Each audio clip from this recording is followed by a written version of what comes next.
And yeah, today we are continuing Turn About for tomorrow. We have the trial just left to do. We have 2 parts of the trial. And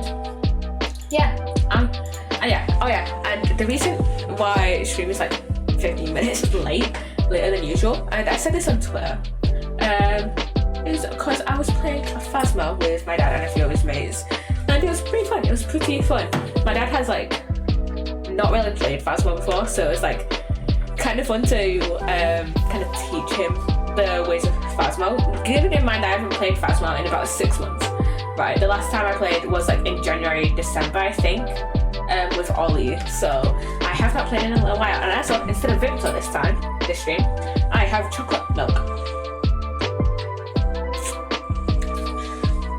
Because my granddad bought me 2 when he went to Tesco, I think, earlier. So yeah. Also, for the rest of the week, it's mine. It's the Ninjago one. It's the Code Geo one that I posted on Monday. You should go and watch it because I put quite a bit of effort into that. The editing, kind of shit. Like, I am so not used to editing down like an hour long piece of content.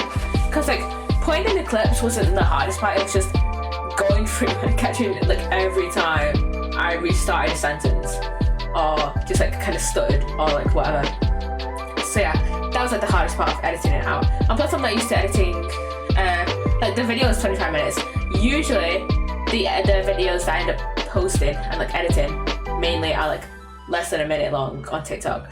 So yeah, it took me a while to actually get that edited, but I'm glad I did it. I kind of want to post like make a kind of ranty video on Ninjago, like a shorter, more rantier video like sooner or later. So I'm probably gonna do that. I'm probably gonna try and record it maybe next week. Probably gonna try and get it recorded next week because I have like basically a week off from work now. Well, I'm in tomorrow, but I'm not until like 2:30. And then I swapped my shift with one of my co-workers on Sunday. So now I'm working the afternoon instead of the morning, which should be chill. So yeah, I'm not gonna lie, the other day I completely forgot that I had swapped my shift with one of my co-workers. So I like slightly panicked, being like, I can't be asked doing the 9:30 shift. But then I just realised before stream, oh yeah, I'm not working 9:30. I'm working at like 1. So yeah, I mean, I should probably message my manager at some point, or like tell my manager like, hey, just being aware, because my coworker was probably to my manager, but probably to my manager that we swap shifts. But I'm probably gonna just like talk to her and be like, hey, yeah, I won't be in at 9:30, I'll be in at 1. So yeah, anyways, and I just put my fan on. Anyways, let's get into Turn About for tomorrow. We have the first part of the trial, and I think in this first part we have 2 cross-examinations and a mood matrix. So yeah, and we are going to be defending Athena. It's going to be Phoenix and then Pearl assisting us, who hasn't assisted us in a trial in a little while since Bridge to the Turnabout. So they've had like basically almost 2 entire games in between Bridge and in between trials and now in between Bridge to the Turnabout and Turnabout for tomorrow, because we've had the entirety of the first Apologist and Pearl did not appear in that. And then we've had 4 previous cases of dual destinies. So yeah, I did a little research. I looked into those special cyclops you mentioned. You did? That's great. I really appreciate it. Not gonna lie, I thought Pearl knew about the cyclops. Oh no, I think she knew about the cyclops. She might have known about the black cyclops that Athena showed last time. A red cyclops protects A red psych lock protects a secret a person is consciously trying to hide, which we already knew. If the person folds under questioning, the lock breaks and the truth will come out. Yeah, that's exactly how I got the truth out of Detective Fulbright and Director Cosmos. While black psych lock protects a secret from the deepest place in the person's heart. Ah, shit. A secret that the person isn't even consciously aware of. Oh shit. So even if they don't know it's there, Athena isn't trying to keep anything from you on purpose. And do I need to re-plug in my webcam? Jesus Christ. For some reason, part of her heart and her memories are sealed off even from her. Okay, so all I have to do is break the psych locks. According to my research, a black psych lock is like a heavy chain wrapped directly around one's heart. If they are ripped off by force, it could cause permanent damage to a person's soul. Oh. In other words, if I'm not careful, I could traumatize Athena for good. Pearls, could you stay by Athena's side? Yeah, we desperately need Pearls. She must be suffering under the weight of such a heavy burden. Alright, but will you be alright by yourself, Mr. Nick? Okay, so it's just gonna be us then. I'm up against Edgeworth. I have to be able to give this trial all of my focus and strength. Oh my god, I forgot we're up against Edgeworth. We haven't had a trial against Edgeworth in a while. And you can't do that if I'm there, I'll just hold you back. No, that's not it. I just meant I can relax and concentrate if I knew you were with Athena. You're the only one who can do it, Pels. Alright, I'll do it then. Good luck, Mr. Nick. Oh, I love how she just kept some of the same animations from the Phoenix Wright trilogy. Like the little, that animation she just did of pulling up her sleeve. Oh, she did that in the Phoenix Wright trilogy as well. Good, now that my mind is at ease, I better get ready. I'll just tidy up the evidence and take out what I don't need. It's time to end this nightmare that started 7 years ago.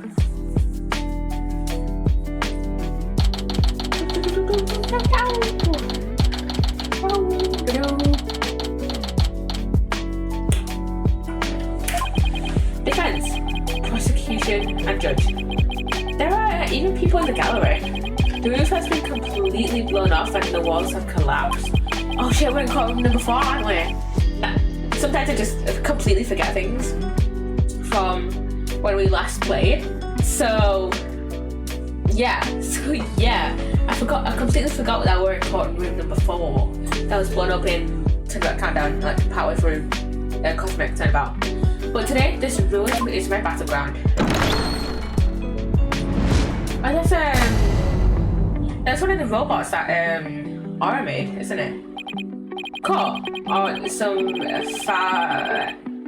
I don't even know how to pronounce that. Facsimile? I have no idea how to pronounce that. Facsimile. Yeah, facsimile.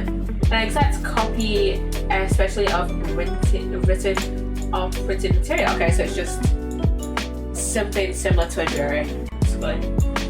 Or some facsimile thereof is now in session for the trial of Athena's science.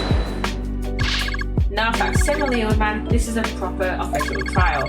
Take this more seriously, or you'll start hearing the bones of the hostages snap. Please try not to be upset, Miss Blackwell. I'm begging you. Court is now in session for the very serious and very proper trial of Athena's science. The cocky bastard. This is no trial. It's nothing more than a ridiculous farce. What did you just say? Edgeworth, please. Edgeworth, did you not hear what I just said to his honour? However, this ridiculous farce has a very important meaning for our legal system. Recall the case of the UR1 incident, in which a prosecutor was found guilty of murder. That case ushered in the odious dark age of the law. I see what you're after. If we can find the real truth behind that case today, precisely, the darkness will be dispelled, and glory shall be restored to the court system. Prosecutor Edgeworth, you sound as if you know something of this truth. I do indeed. A new suspect has emerged in the UR1 case. For 7 years, Simon Blackwell has refused to speak in order to cover for someone else. Brace yourself, Phoenix. Here it comes. I'm sorry, right? But the situation is what it is, and I must do what I must. The prosecution moves to indict a Phoenix Psych on the court of murder in the first degree. Oh God. Regardless the circumstance, I intend to question the defendant with all I have. Yeah, fair For enough. that is a part of my creed. Fair, honestly. Then you'd better bring it. We're ready to If give the our two money of out you there. are ready. Court is now in session for the trial of Athena Sykes. Your Honor, the defense was born ready. The prosecution is also ready. You could cut the romantic transition with a knife. Literally, you could. Welcome on in, Blundosaurus, by the way. Welcome on in. How you doing? How you doing? This immense tension between us, it's like we're picking up right where we left off. It's my duty to clear Prosecutor Blackwell of false accusations and end this insanity. Oh yeah, the last trial. I feel now the last trial that we know that took place between them was Bridge to the Turnabout, because Phoenix's like last proper trial before he got disembarred was against Clavier, not Edgeworth. So it's been a while since these two have been in the courtroom together. But I have no intention of losing Miss Sykes either. She's a very promising young lawyer. And I without a doubt that Athena is innocent. And so is Blackwell, I feel like. But I don't think Prosecutor Blackwell did it either. Yeah, I don't think Blackwell could have done it. So, do you have any clue who was responsible for the sabotage? At the very least, I know it wasn't Simon Blackwell. I don't know enough to identify the true culprit, but it's clear what that person is. To put it simply, a spy. So maybe someone working that. So maybe it's like a double agent, someone that was already like working at the Space Center, maybe. So that would include who do we know that was actually that worked at the Space Center? So Clay Terran, probably not him, because he's dead. Solomon Starbuck, I mean, he wouldn't have been dead 7 years ago, but I don't think he was properly working at. Oh no, never mind. I don't think he was Clay. I don't think it would have been Clay. Solomon Starbuck, he would have been there 7 years ago at the murder of Metis Sykes, but I don't believe it was him either. He doesn't seem like the type to commit murder. Plus, we got him acquitted in the Cosmic Turnabout, so I don't believe it was him. And then, so that just leaves Yuri, Aura, Metis, Clonko, and Punko. Now, Clonko, Punko, love those two probably didn't do it. And even if these two actually committed the murder, then we could probably spin it to say that Aura did it. And Metis is dead, so like she obviously, I don't think she did it herself. But so it's between Yuri and Aura who killed Metis. So yeah. The true culprit is a spy. It's going to be hard to convince anyone of that when I barely believe it myself. But I don't have a choice if I want to save Athena and Blackwell and expose the spy. Now then, Chief Prosecutor Edgeworth. No need for the Chief Prosecutor, but Your Honor, I'm here as a simple prosecutor. Very well. Your opening statement, please, Prosecutor Edgeworth. Although I've been known as late to give an impressive opening statement myself. In other trials I have seen, only the prosecution gives an opening statement. Yep. And it's only Blackwell that has been forcing the judge to give opening statements. Of course, you're right, I was just joking. Something a little fun. So he wasn't doing them out of fear. Interesting. He probably was. Let's start with a brief overview of the UR1 incident. The incident occurred at the Cosmos Space Center 7 years ago on October 7th. The victim, psychologist Metis Sykes, was killed in a robotics lab on the 4th floor, and I should probably turn my mic up a little bit. Athena's mother, Simon Blackwell, a young prosecutor at the time, was found guilty of the crime. There were 2 deciding factors that led to his guilty verdict. It's so weird I don't know why, but it's so weird seeing Edgeworth's 3D model without his glasses. I don't know why. 1. Blackwell was the only person in the corridor to the lab at the time of the murder. And 2. This photo, which captured the moment of the crime. Very incriminating evidence indeed. Though it doesn't show him directly stabbing Mattis, so he could have just picked up the piece of evidence. It would appear that the only conclusion is that Prosecutor Blackwell did indeed hold it. Are you kidding me? I'm not accepting any conclusion of that kind. This opening statement is over. Now hurry up and call the witness. Excuse me, Miss Blackwell, but we must follow proper procedure for these things, you know. Or perhaps we should heed her wishes, Your Honor. She is the trial's sponsor after all. Besides, the courtroom is chilly and sitting for too long and comfortable to your back. Oh, you are very kind to show such concern for the welfare of the elderly. As good as ever at playing the court puppeteer, I see. Prosecution calls its first witness. A witness who decided to bring forth new testimony after 7 long years. New testimony? And just who is this witness anyway? It's gonna be Fulbright. It's always the detective first. Yep, it's Fulbright. Bobby Fulbright's the name. In Justice We Trust. What are you doing here? I'm just here to speak for the hostage taker, Miss Aura Blackwell. She says she's too busy at what with finding and threatening the hostages and all. Oh, so he's just saying, he's just telling Aura's testimony, that's all. It doesn't seem to stop her from constantly chiming in through Plunko. I'm the same mother and observer in this. Do your best. I'm watching you. Leaving her brother innocent, Miss Blackwell has been conducting her own investigation. I think her current actions are hard. I know her current actions are hardly lawful. I think we can at least hear her theory. I have here Miss Blackwell's notes on the investigation she conducted. And I'll be giving testimony based on these notes. Here I go. Witness testimony. Simon isn't the murderer. He was trying to cover something for someone. Someone else was at the scene at the time they say Simon committed the murder. I mean, if he really was out to steal that moon rock, then why the rolling case? Because he was using it to hide someone inside, that's why. And the only person small enough to fit inside that case was Athena Sykes. Wait, what bloody case? What bloody case? And that's Miss Blackwell's theory. It totally goes in the face of the official ruling. Huh? Let me look at the serial photos.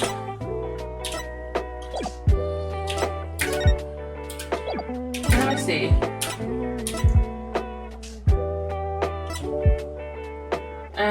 There are roller cases for moving equipment, a robot charging station,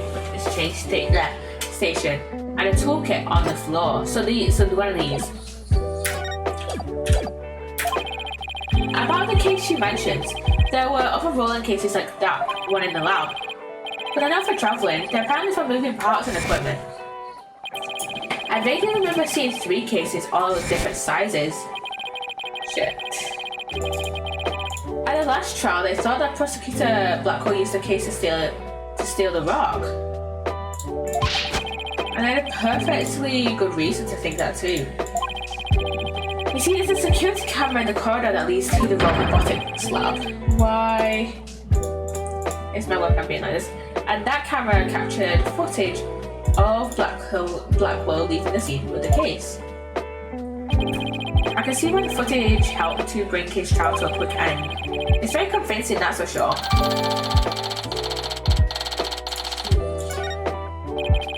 That case, by the way, was later discovered outside on the space station grounds. Space Center grounds even.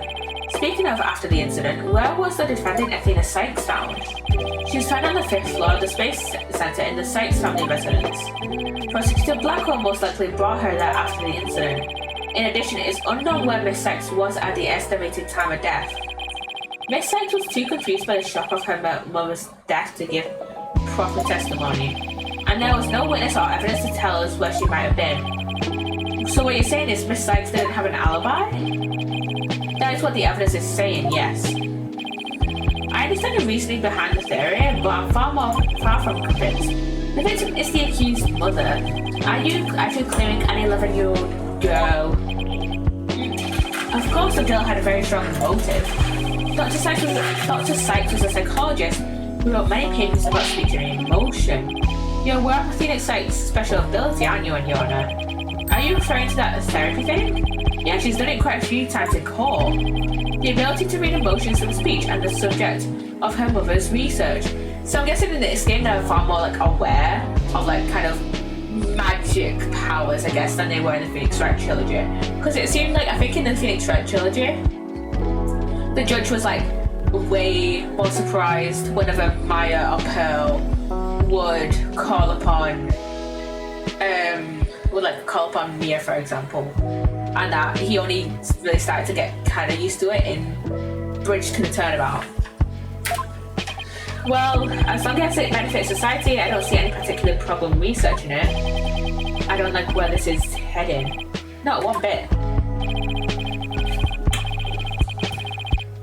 Dr. Sykes was so intent on her research, she forced her daughter to undergo experiments. Prosecutor Edgeworth, are you seriously suggesting? I've done my best to be delicate, but even you can't deny it to be true, Mr. Wright. No longer able to witness the anguish of the experiments, Miss Sykes felt her only choice was to kill her own mother.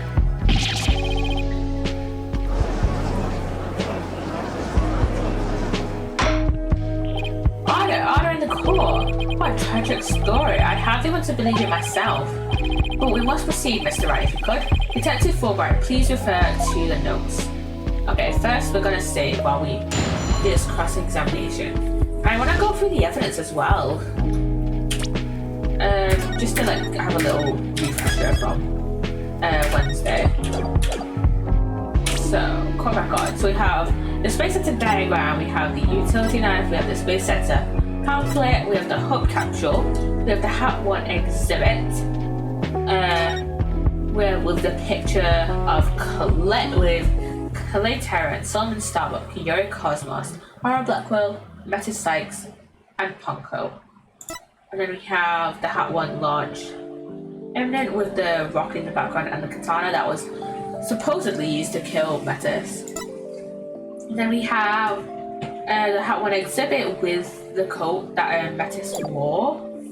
And then we have the 7-year-old video of Blackwell carrying out the case that supposedly holds Athena. And you know what I'm so glad about? That we don't have, that these videos are actually just screenshots, because the last two cases that I remember that have videos, that being Turnabout Serenade and Rise from the Ashes, those security camera like footages that we had to go through were so annoying. I actually hated them. And then we have the katana that was used to kill Metis. And then we have the photo of the crime with Blackwell. And there's a robot arm as well, which I believe may belong to Ponko, I think. And we've got these 7-year-old photos, that's of Metis. And that is of the other side of the room. And then we've got Metis' autopsy report. She had an instant death due to stabbing to the heart. And then we have the Ponko series pictures, robots with a heart, still Metis' research. And we've got a moonrock airing that Dr. Sykes gave to Athena. So yeah, did we just save? I think we did. Let's see. Let's have a look.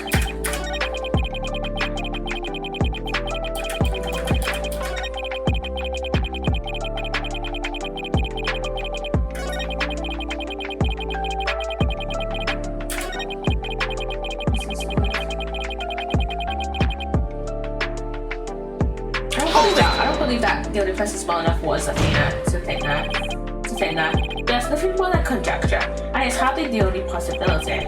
In that case, what do you think Prosecutor Blackwell had in the case? I think it was the moon rock. Objection! There were 3 cases at the scene, but Prosecutor Blackwell used the largest one. The moon rock was egg-shaped and only about 8 inches in diameter. It wouldn't have made any sense to use the largest case there. Objection! Rock. Be that as it may, it doesn't prove Miss Sykes was inside. Then let me ask you this. Can you come up with a better theory of what was in that case? Well, Mr. Wright, can you? Yikes. Give a guy some time to think. Let's see. Should I try to bluff my way through what could have been in that case? Yes, we should. I know exactly what Prosecutor Blackwell carried from the scene. Just had to find something else that was missing, right? I swear. Oh, I'd be very interested in hearing your theory. If it's true, that is. This is a crime scene photo taken after Prosecutor Blackwell left, correct? All you have to do is compare this with this photo of Prosecutor Blackwell to see what's missing. If he took something with him, then it should be in one of these photos. That's me. Lady, look, don't fail me now. Alright then, Mr. Wright, let's hear your theory. What did Prosecutor Blackwell take from the scene of the murder? What was in this? Let's see.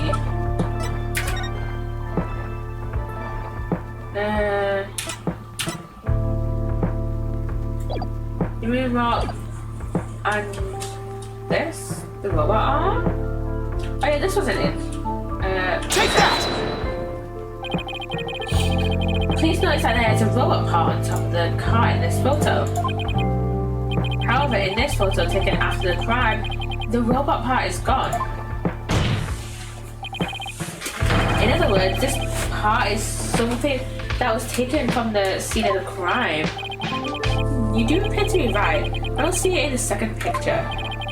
But it's just a piece of junk. How important could it be? Is it really just an insignificant robot part? Speaking of which, what are you looking at? I'm going to start charging for each glance per eyeball. Stingy. What happened to it? What happened to the age of free previews? Good. Your Honor, about this robot part.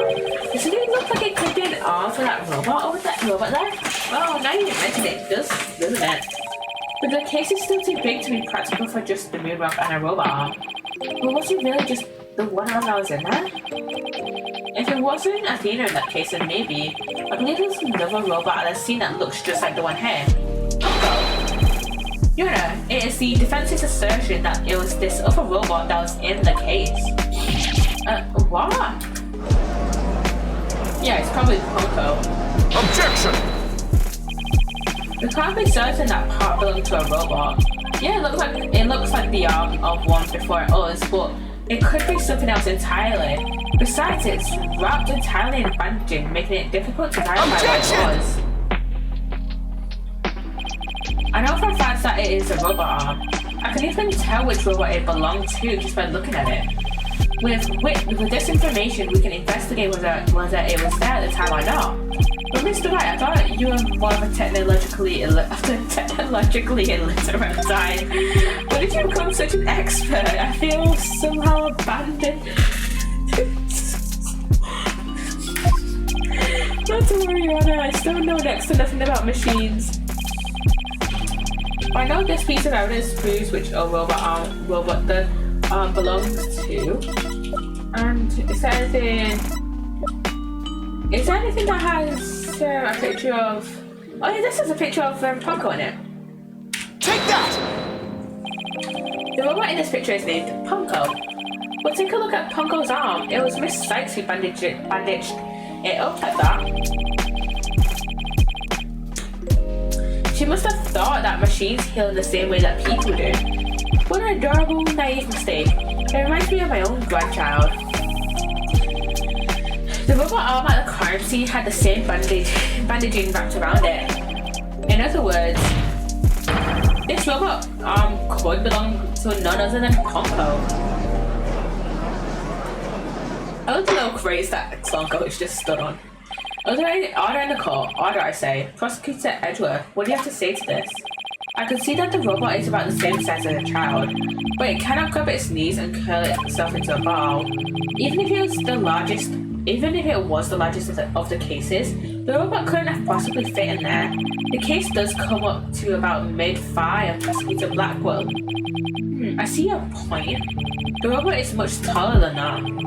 They've got his hair. So then did Prosecutor Blackwell make Ponko fit in the case by dismantling her? That makes the most sense than rather than compacting her. Of course Ponko would fit. All Prosecutor Blackwell had to do was dismantle her. Now I'm going to take this Discord pin really quickly. There we go. Once taken apart, the robot could have easily fit inside that rolling case. It appears to be a robot assembly device. Disassemble anything in a flash, push the dismantle button. That sounds pretty neat. Can I push it, Mr. Nick? It sounds rather violent, but Mr. Wright does have a point. Objection! Except that there was a body on the table where robots are dismantled and assembled. There would have been no room to take the robot apart. What if she was dismantled before Metis was killed? But what if it wasn't done on the table? What if the katana was used instead? You mean the sword? Yeah, Your Honor, Miss Blackwell, I'd like your opinion as a woman of science. Isn't it true that the katana could have been used to take the robot apart? I suppose so. The joints are made of a very tough material. A blade could slice through them. Thank you for your expert opinion, Miss Blackwell. Thanks to you, we now know that the existence of the severed arm in this photo proves that Ponko was taken apart. Wait, I want to look at it fully without the text. Yeah, it looks like there's like blood on it, which kind of further validates this theory that, hey, he could have used the blade to dismantle Ponko. In addition, since the rest of Ponko was not found at the scene, we can conclude that the true meaning of this photo is very different from the original interpretation. You can't mean... That's exactly what I mean. This photo does not capture the moment of the murder. It is instead a picture of the moment after the robot was sliced apart. The blood we see where the arm was cut off was transferred there by the bloody katana. Most likely the rest of Ponko is scattered around Prosecutor Blackwell's feet. Not hearing this. Therefore, what was transported inside that case was not the defendant but a robot. But robot. Miss Six never was at the scene of the crime at the time of the murder. My head, my body, where am I?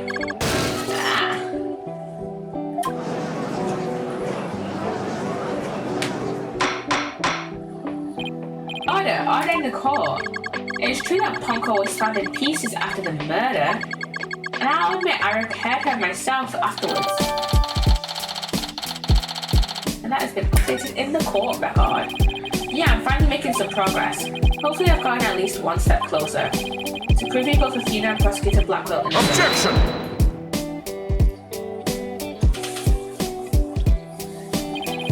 Well played, Mr. Wright. You've made your point abundantly clear. I can see that it wasn't the defendant inside the rolling case, but the robot.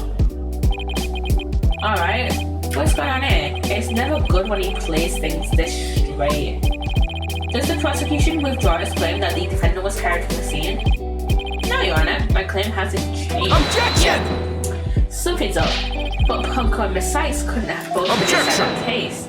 Oh, yeah. The notion that the case was used to carry Miss Sykes was Miss Blackwell's theory. I have been of a different opinion from the outset.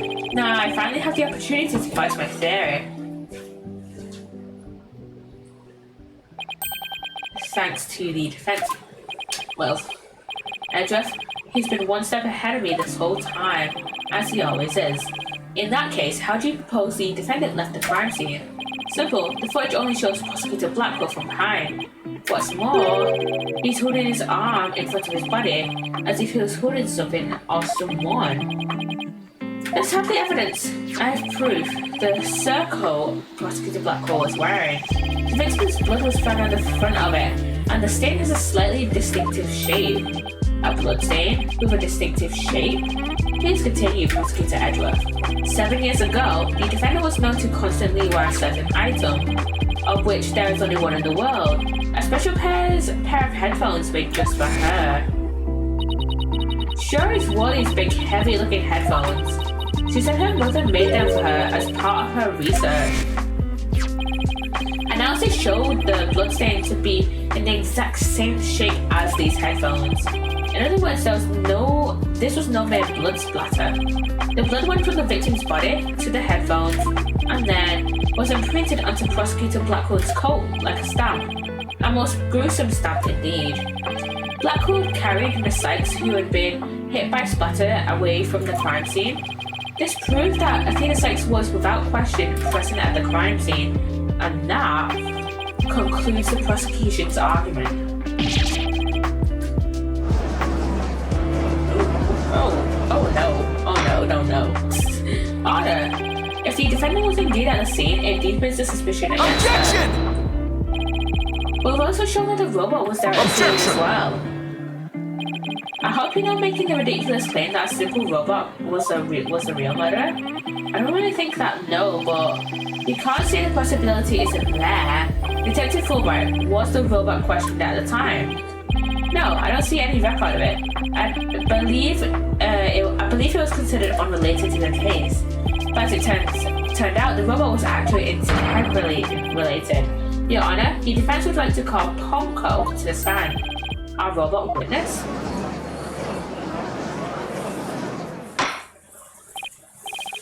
Order in the court. Prosecutor Edgeworth, what do you think about this?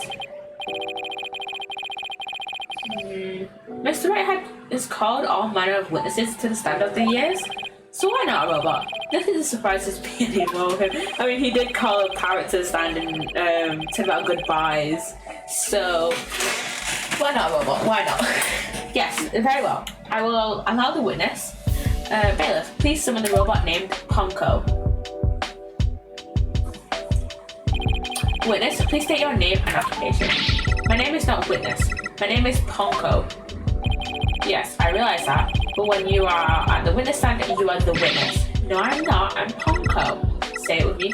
Pomco. What an utterly inflexible little robot. You're the last person who should be calling anyone inflexible. Ha, you remind me of my grandchild who just learned his own name. Oh, how precious. Alright, Pomco.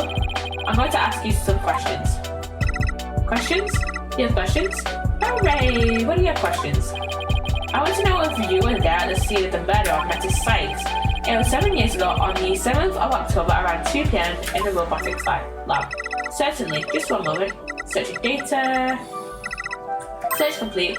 Yes, I was there in the robotics lab. Okay, so we have confirmed the witness. I think this robot's testimony is necessary to this case, after all. This is great. I just knew Pomco must have seen something important. A murder committed right before this poor little girl's eyes. It's inexcusable. The judge seems ready to adopt Pomco as another grandchild. He seems slightly more concerned of Pomco being witness to the crime rather than Athena being a witness to the crime. I digress. So little Pomco, do you think you can give us your testimony today? Witness testimony.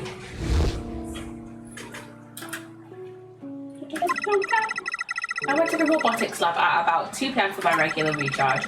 Just as I was about to charge up, Athena came in and Mummy Metis. And then Mummy Metis fell down, and after that I was recharging, so I don't know anything. As I charged up, I was cleaning the room and Mr. Simon came in. And then an error occurred. There's no data after that point. Well, it sounds like the defendant was, without question, at the scene. However, it doesn't appear that the witness saw the actual moment of the murder. I disagree. This testimony shows that the defendant did indeed commit the crime. What? At the end of the day, we mustn't forget that this witness is still a machine. Being a robot, its understanding and capacity to express itself are limited. So what are you suggesting? The witness's statements need to be interpreted. For example, the terms hooked and then later fell down. Adults don't usually fall down after being hooked by a child. They don't, but yeah. What this witness's statements are telling us is that the defendant stabbed the victim with the murder weapon during this moment. What? Before Miss Sykes hooked Dr. Sykes, did the two of them converse? Yeah, they did. They spoke to each other very loudly, but I don't know what they said. I think they were usually so quiet, so I was surprised.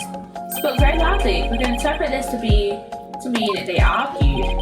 I see. Murder after a heated argument, and then the victim fell down. Shit. I agree that it does sound like a more reasonable interpretation. However, Ponko doesn't seem to remember anything that happened after that. When I'm recharging, I go into sleep mode. But I remember everything before that. I have a very good memory. You may as well admit defeat now, right? A cross-examination would be useless. Nah. Don't be ridiculous. A cross-examination is never useless. Until now, think about it. Robots don't lie. This robot is both an important witness and valuable evidence at the same time. Nevertheless, I'll have my cross-examination. I see you haven't changed. You never were the one to worry about wasting time. Very well. If it may be a waste of time, you may proceed, Mr. Wright. I'll show you both just how fruitful any cross-examination can be.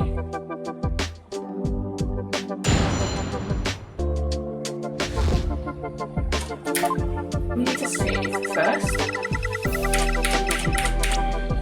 What should we... We should probably press salt to anything, evidence to something.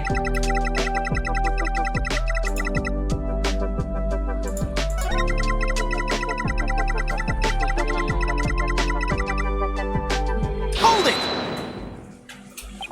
I don't want to delve too deeply here, but could you tell us how the victim appeared and acted at this moment? Mommy Metis was very surprised when she was hugged. I heard her heart pound. Her heart? Mr. Wright, have you forgotten about this document we found in the robotics lab? These robots have a heartbeat detection system. Now that you mentioned it, I don't remember reading something like that there. They detect the presence of people by the sound of their heartbeats. But wait a minute, that means if Dr. Sykes really did that in this moment. Marco, how was Dr. Sykes after she fell down? Could you still hear the sound of her heartbeat? Let's see, the moment she fell, her heart was pounding. After that, I don't know, I started recharging just then. Of all the unlucky timing, if you had heard anything after that, I could have possibly proven that the hook wasn't actually the moment of the murder. I'm very sorry, I'm afraid I don't know. I'm very sorry. The robot is designed to go into sleep mode automatically, so it can't be helped. But it does appear it detected an increased heart rate at the moment of stabbing. But she was stabbed through the heart though! So, why would she have an increased heartbeat if she was stabbed through the heart? After Mummy Metis' heart started pounding in surprise, she fell by the window. It was the round window on the workbench side of the room. The workbench, huh? Honka must be talking about that table to the right of where that giant robot is now. Is there something critical in Ponko's statement just now? Yeah. No, I believe this statement is critical. I'd like it added to her testimony. Very well. Ponko, could you please add that statement to your testimony? That's a good little girl.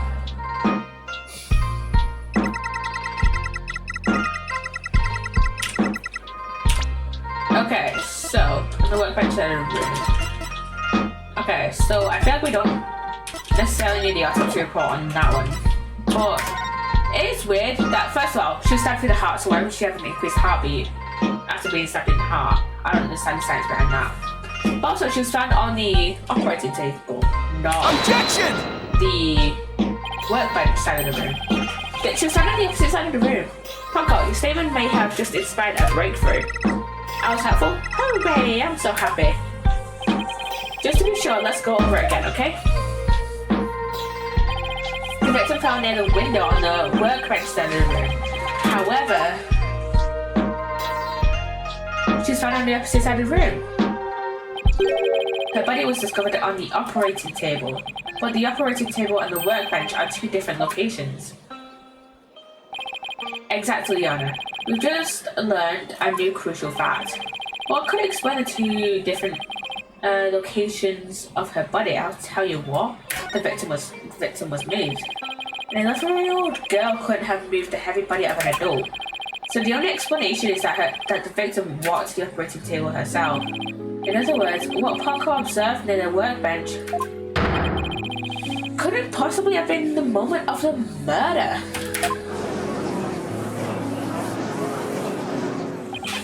Whew. I am very relieved to hear that. Glad to know that the murder wasn't committed in front of little Ponko here. Yeah, as we just heard in the testimony, Miss Sykes hugged her mother. Objection!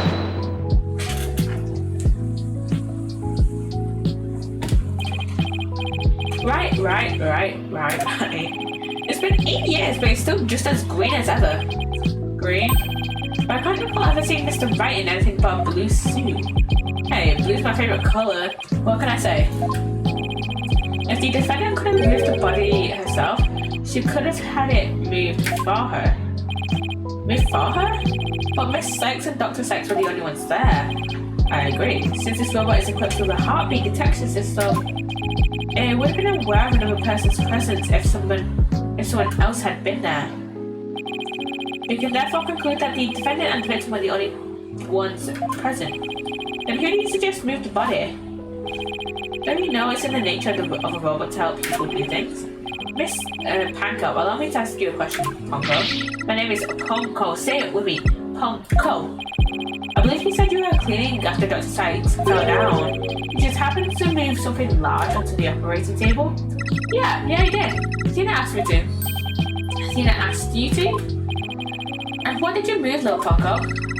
I don't know. Unless something has an ID tag, I can't tell what it is. An ID tag, you say? Yeah, a tag with a barcode on it. We robots scan them to tell us what a thing is. And can't they also tell different people apart? Recognizes people by scanning their spacesuit or uniform jacket ID tag. Can also recognize a person by their facial features once the face has been registered. And Metis's face would have been registered because, she works there. So Ponko would have known her face. So, yeah. She would have known if she was moving Metis. That paper in the lab did mention something about that. Yeah. Recognizes people by scanning their spacesuit or uniform jacket ID tag, it said. So it would appear that Miss Panko here can't identify what it means. My name is Ponko.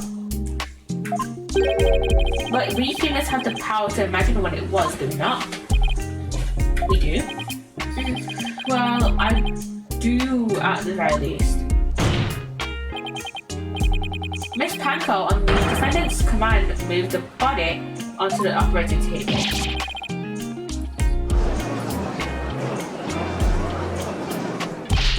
Panko, did you really move Dr. Sykes' body? This is really important, isn't there any way you could tell? I don't know. Without an ID tag, I can't tell. Give it up, right? If the victim's heart stops, the robot's detection system would be useless. Furthermore, Dr. Sykes usually wore her white coat while she was working. If you get a jacket with her ID tag on it, draped over a chair in the robotics lab, only wore it for special occasions. In other words, the victim wasn't wearing her ID tag at the time. From the robot's point of view, her body was simply just another Objection!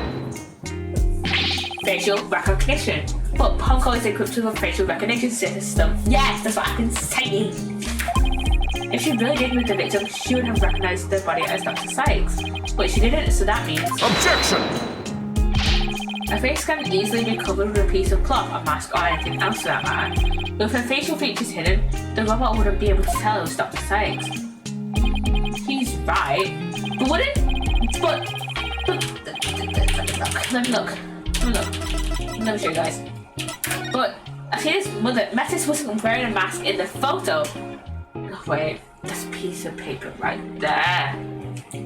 Right there, so it could have easily got over to her face and just fell off afterwards. Like when Ponko went to recharge or whatever. What did he say? He didn't mean to send her on autoplay. To summarize, Miss Sykes stabbed her mother near the workbench. Then, using the robot, she moved the body onto the table where she removed the sword and was stained with blood.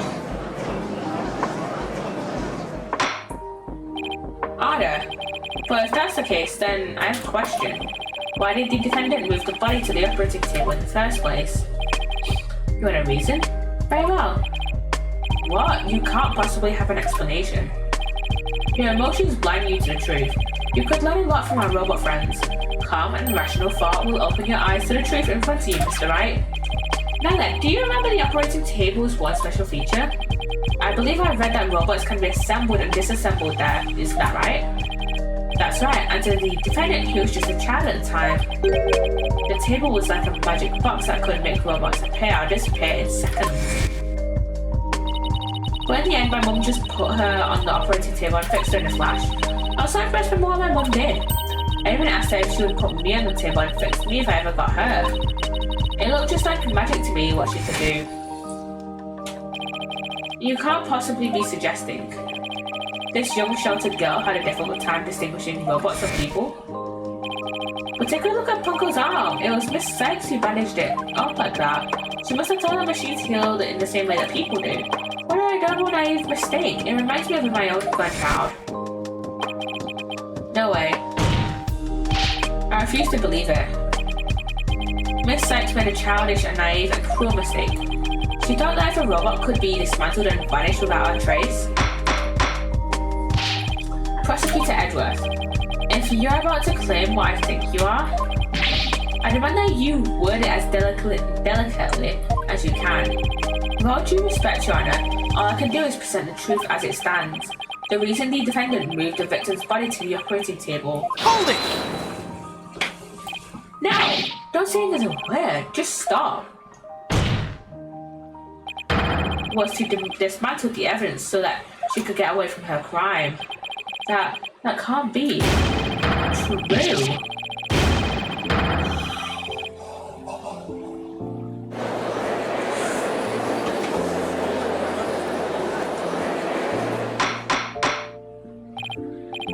Order in the court. Order in the court, I say. Edgeworth. She was just a little kid. How can you say such a horrible thing? Horrible? Like I said, you're just as green as ever. I came here today as a prosecutor to seek only the truth. No more, no less. My theory is simply the result of a rational consideration of possibility. But dismantling isn't the table's only function, it can make repairs as well. It's conceivable that Miss Sykes moved her mother to the table in order to fix her. I suppose that could be another way of interpreting it. But dismantle or repair, it doesn't matter either way. What do you mean? After murdering her mother, Miss Sykes may have come to her senses. Perhaps she did not want to make it appear as if it had never happened. And that's why she tried to repair her mother. Yes, that's one possible explanation. But we mustn't forget the facts of this case. The victim was observed to fall down after being helped by the defendant, and the body was moved per the defendant's command. These two facts that indicate the defendant's guilt, remain unchanged. This just can't be true. Mr. Wright, do you have any evidence to refute the prosecution's claim? Evidence, right. Let's see. I can't think of any. I need 5 minutes, guys. I'm afraid I don't have any evidence. Since becoming chief prosecutor, I've learned that the truth isn't always pretty. Now, accept the truth, Mr. Wright. Your subordinate murdered her own mother. Your Honor, the prosecution demands a verdict. The hostages have suffered enough. What a terrible and tragic conclusion. If the defense has no counter-argument, I see no need to further prolong this trial. Edgeworth's argument seems solid enough, but there's no way Athena could have ever done anything like that. What? In my view, there has to be something, but I can't think of a single thing.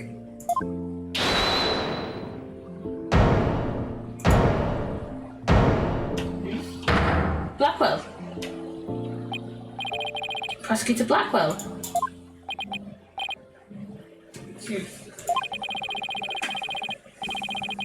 This is quite the farce you're conducting here. I could die from laughter.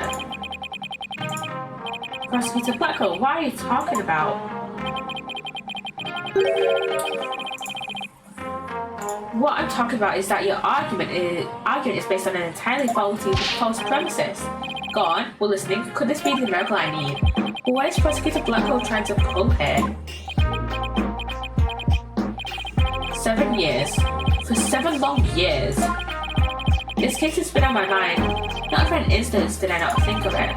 But I'm the one who killed my mentor. I don't think you can alter that fact now. Your boldness I'll take to the stand, and I won't take no for an answer. Of course, Prosecutor Blackwell. Please, go ahead.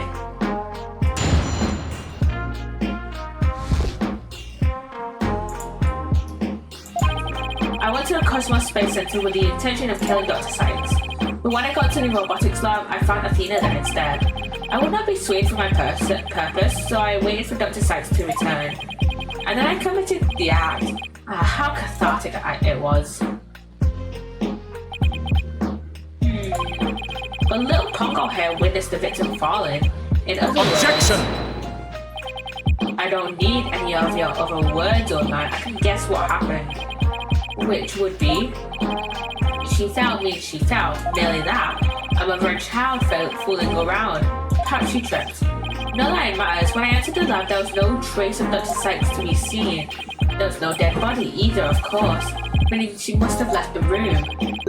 So the murder occurred after the time period Ponko described in her testimony.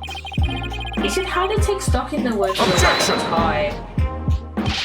Then how do you explain the fact that the defendant had the robot move something?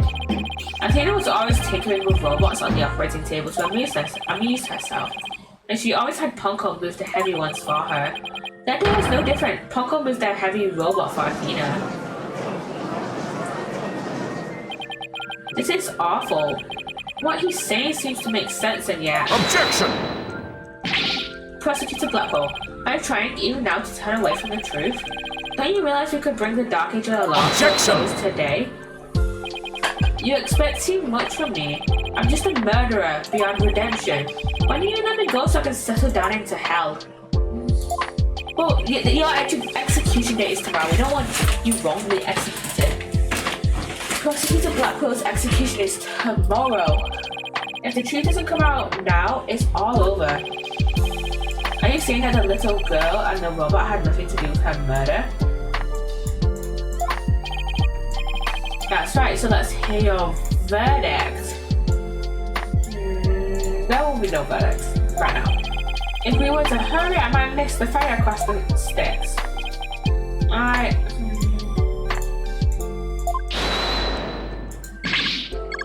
Don't you dare, Judge. Don't forget I have hostages over here.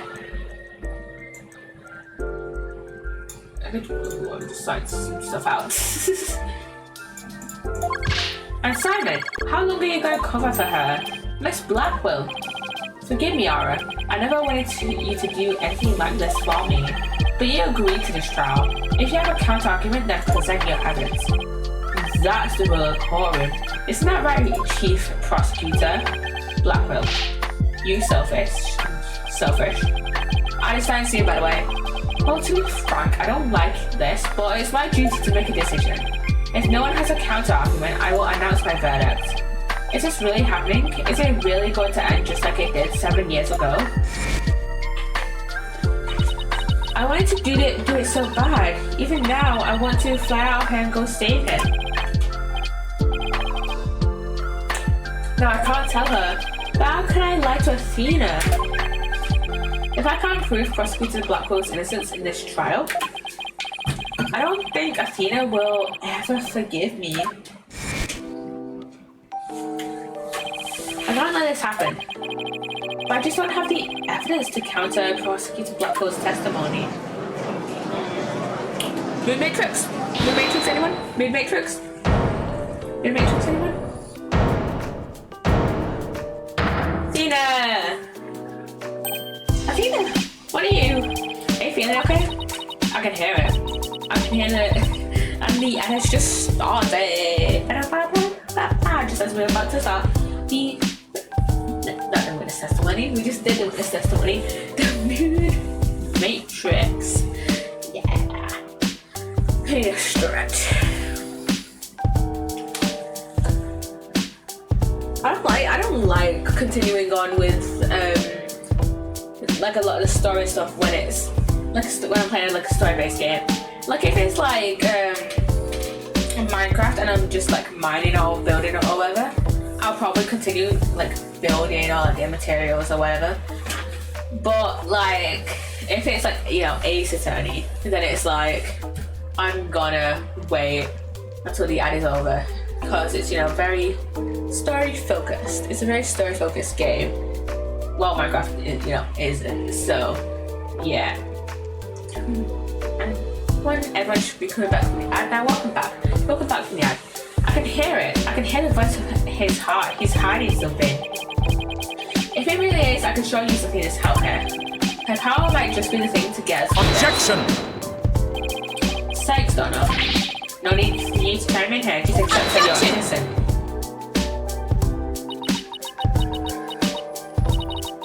These past 7 years, they've been just as hard on me, you know. What are you talking about? Do you remember that horrible trial?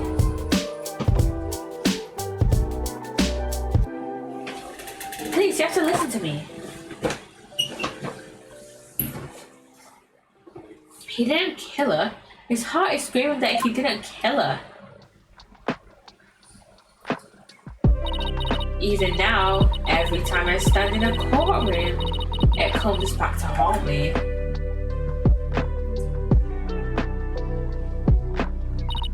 Not being heard, no matter how hard you try, feeling so helpless.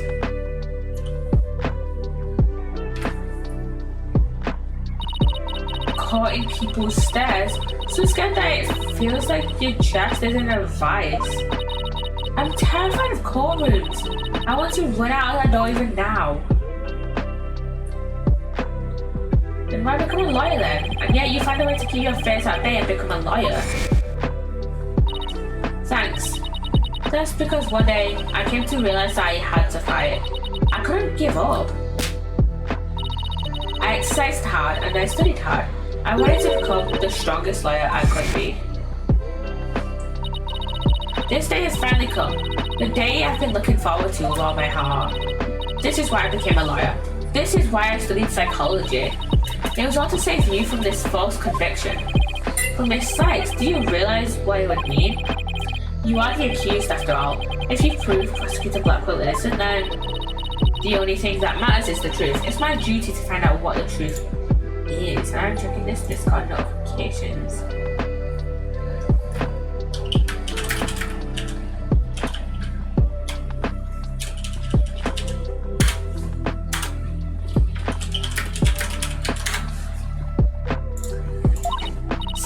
Please give me this chance.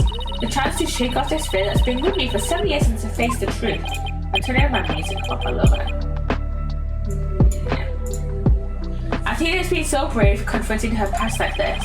This might really be the last chance to save them both.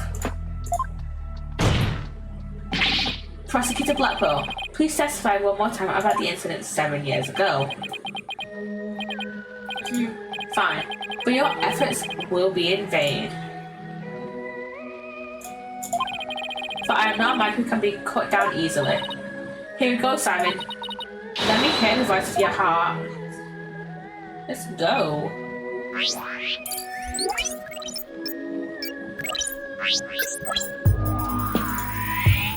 Oh, Mid-Matrix time. Let's just save. Why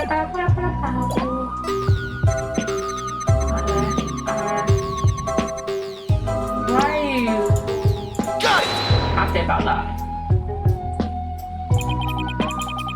This feeling of happiness, even though the person you're looking for wasn't there, you felt happy.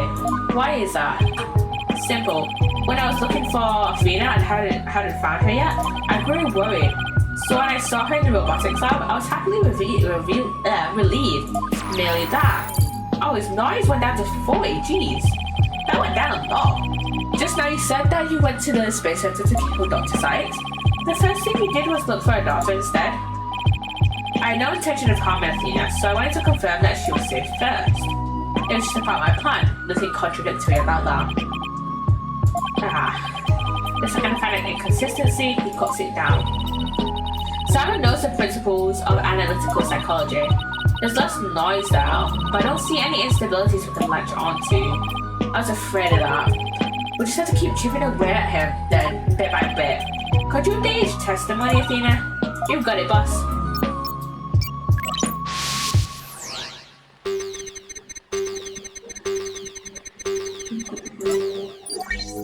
Info update. When I found Athena in the robotics lab, I was relieved. That would not be swayed from my purpose, so I waited for Dr. Sykes to return. And when she did, I plunged the katana in me. What you said about doing what you set out to do? Now even you can falsify your emotions, Prosecutor Blackwell. What?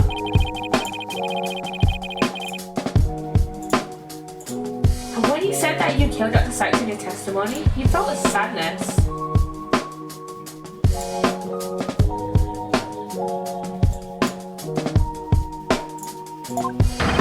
Why would someone who had lain in wait to kill her be sad at her death? Such an obvious attack. Yes, it felt sadness, but it wasn't for her. I felt sorrow for Athena and her circumstances. You can't be talking about that, can you? I was just a convenient subject for her research. Dr. Sykes was so intent on her research, she forced her daughter to undergo experiments. My objective was to save Athena from an obsessive scientist who treated her own daughter like a research subject. What? When I went to the psychology lab first, that's where I would usually find Athena playing. But that thing was different. I heard someone crying in the robotics lab next door. Was Athena being subjected to yet another experiment? I thought as I went to see. Conveniently, Athena had cried herself to sleep, so all I had to do was wait and kill. So that's why she was relieved when he saw Athena. Is this story true? I'm not sure how much to believe. Mr. Wright? How are you doing, Athena? Still hanging in there? I'm a lot stronger than I look, boss. Now take a look at this. The noise level actually increased. Oh, it increased to 60. Okay. What? Never seen it do that before. Prosecutor Blackwell is lying somewhere in his testimony. As a matter of fact, he's piling lie on top of lie in an attempt to make his claim sound more believable. He's trying even harder to suppress his true feelings, and that's what's causing noise. How in the world should I approach this? An evidence-based approach might work if I can find a contradiction. Otherwise, I should look for an inconsistency in his testimony. There are no flaws in my testimony, and his boldness is prepared to give his verdict. Give up on this lost cause and let the law free me of these Objection! I don't think so. Not while I'm around. And contradictory testimony are inconsistent emotions. Which should I tackle first? His testimony. Okay, let's present some evidence here. Got it, boss. If I need to go back for looking at inconsistent emotions, just let me know. I can easily switch back. But do we want to do that? Athena. Do we want to do that? I don't think we have anything actually. I don't think we have anything yet. If you find any inconsistent statement, present your evidence to the contrary. Is there really a contradiction in his testimony though? Mr. Wright? If you can't find any contradicting testimony, we try looking for inconsistent emotions. Yeah, let's try his emotions instead. Okay, maybe we better look for inconsistent emotions now. Coming right up.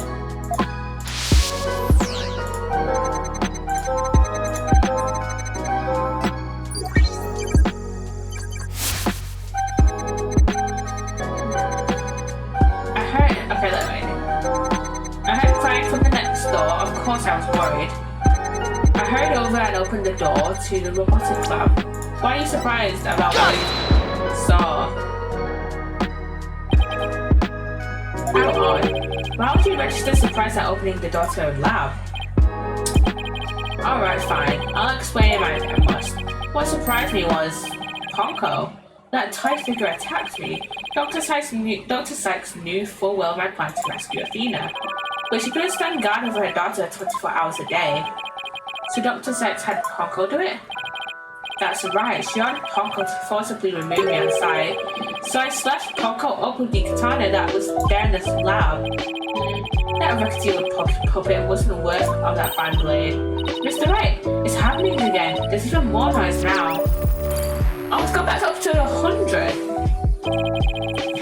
And it's at 100% now. What's going on?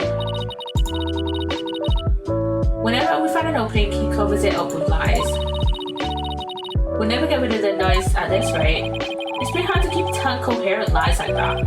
His mind and will really are as sharp and strong. And his mind as well. His mind and will really are as sharp and strong as a katana. Alright, what should I tackle first this time? His testimony. Think that there might be an inconsistency in Prosecutor Blackwell's testimony. Alright, let's give it a thorough check then. With a feeling of dread, I opened the robotics lab door. Just then, Ponko attacked me and retaliated by cutting it into pieces. But before I could lead Athena out of there because my luck, Dr. Sykes came in. I refused to hand Athena over, so I had no choice but to kill my mentor. Okay, I think, do we present this? I feel like we have to present something on this one. Objection! Compounding lies with more lies is never the answer, Prosecutor Blackwell. Take a look at this photo. That's the photo of the supposed moment of the murder, isn't it? How many more times must I see that which damned me for my sin? The ironic thing is, I think this picture is actually going to be a savior now. See the blood stain at the end of Ponko's arm where it was severed with the katana? Hope you aren't claiming it's a robot's blood, Mr. Right? No. No, most likely the blood was transferred after the bloody katana. The katana already had blood on it from when someone stabbed Dr. Sykes.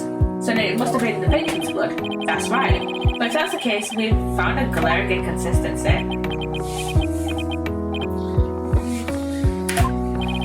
You say in your testimony that you cut up Ponko and then you killed Dr. Sykes. Well, in spite of that, the victim's blood is already on Ponko's arm in this picture. What? But that couldn't be. Exactly. In order for the blood to have transferred from the sword to Ponko's arm, the victim must have been stabbed first before the robot was slashed. In other words, Prosecutor Blackwell, your entire testimony is nothing but one giant ball of lies.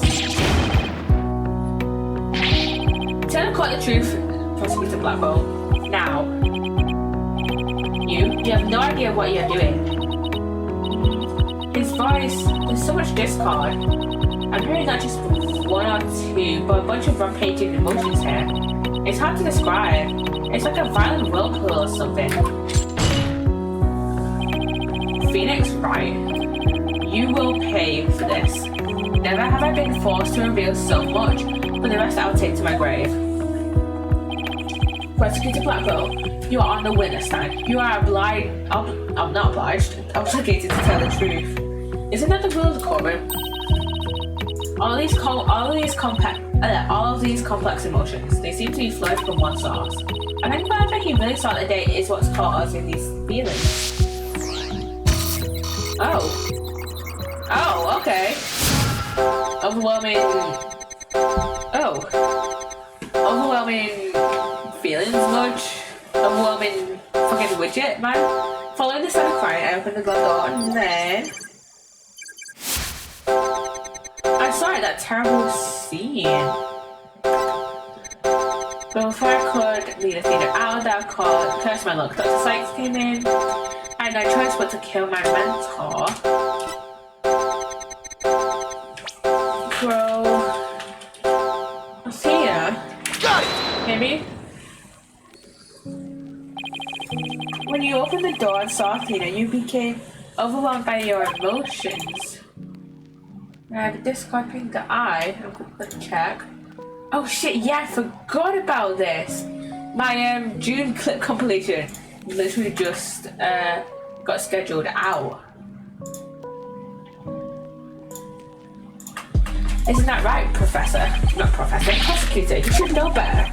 And though it's pathetic, I admit I'm terrified to speak of it. Prosecutor Blackwell.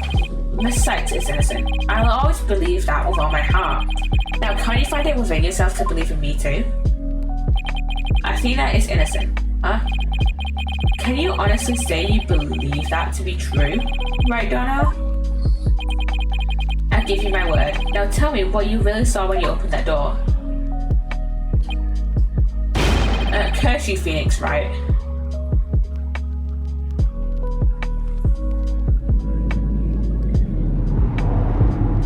Oh? It was a tragedy. One I'll never forget. When I arrived at the lab, Dr. Sykes was already dead. She was lying on the operating table, while the bloody katana lay on the floor. And standing between the two, covered in blood, was Athena. She smiled with a far-off look in her eyes, and she sweetly said,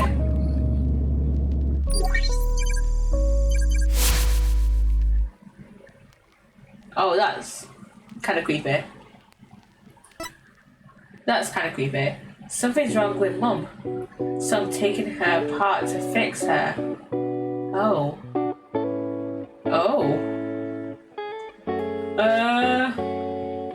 This got dark really quickly. That's what I saw, and now you have it. The truth that you so desperately wanted.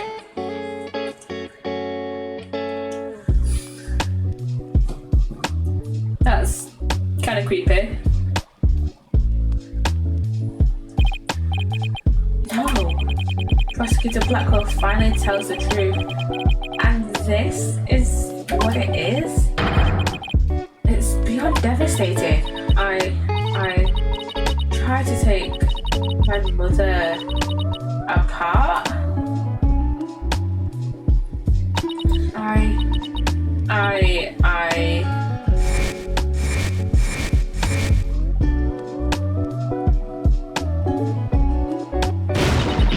No! I feel so bad for her, man. Would that mean would that mean she was already dead before? Would that mean that she was already dead though before Athena found her though? And Athena was just like, "Oh, I want to dip her body because that's how she does it with Ponko and Clanko." So it was me. I'm the one who killed my mother, Athena. As I said, right, the truth isn't always pretty. Murder, disassembly on an operating table. A scientist using her daughter as a guinea pig. Sadly, it appears that my theory was correct. Objection! It's true that Athena didn't like her mother's research, but you dare cast aspersions on my mentor by claiming Athena was used in such a manner? Dr. Sykes could be awkward with people, but she loved her daughter with all her heart. She loved me? Your mother hated to see you suffer because you could hear the voices of people's hearts. She wanted to set you free of your pain, so she worked tirelessly on her research. Do you remember those headphones you hated so much?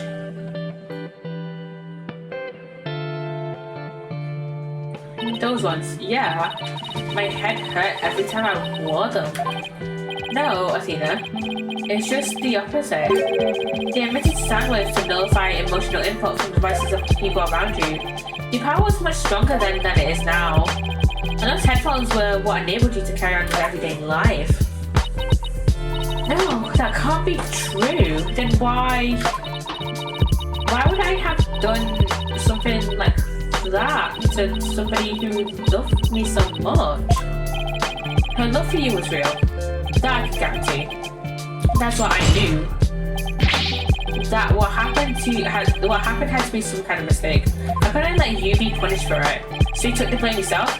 You and your mentor are more alike than you know. Ponko was a witness, so I put it in the case, held Athena close, and vacated the lab. I threw Ponko away in the boarding lounge trash chute, and I hid the case on the Space Center grounds. It seems that we now have all the facts in the case. No, not yet. It can't end like Objection! this. Do not disgrace yourself, Mr. Wright. The truth has been revealed. Are you the type of man to turn your back to things that disagree with you? I'm not. But this... I can't give up now. I have to say something, anything, even if it's a bluff. I've always managed to pull through that way in the past. I have to make it work. The defense is prepared to present evidence. Mr. Wright. Yes, Athena? It's okay. You can stop now. I don't want you or anyone else to suffer any longer for my sake. Athena, what are you saying? I killed my mother. That's the truth. It's just as Prosecutor Edgeworth said. We have to face it no matter how much it hurts. I admit my guilt.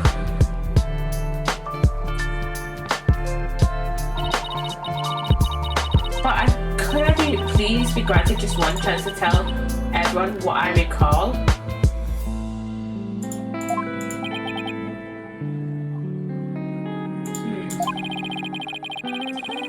It appears Miss Sykes is much braver than you, Mr. Wright. What say you, Your Honor? In light of her courage, will the court give Miss Sykes this opportunity to confess? Very well. Then if you would please take the stand, Miss Sykes.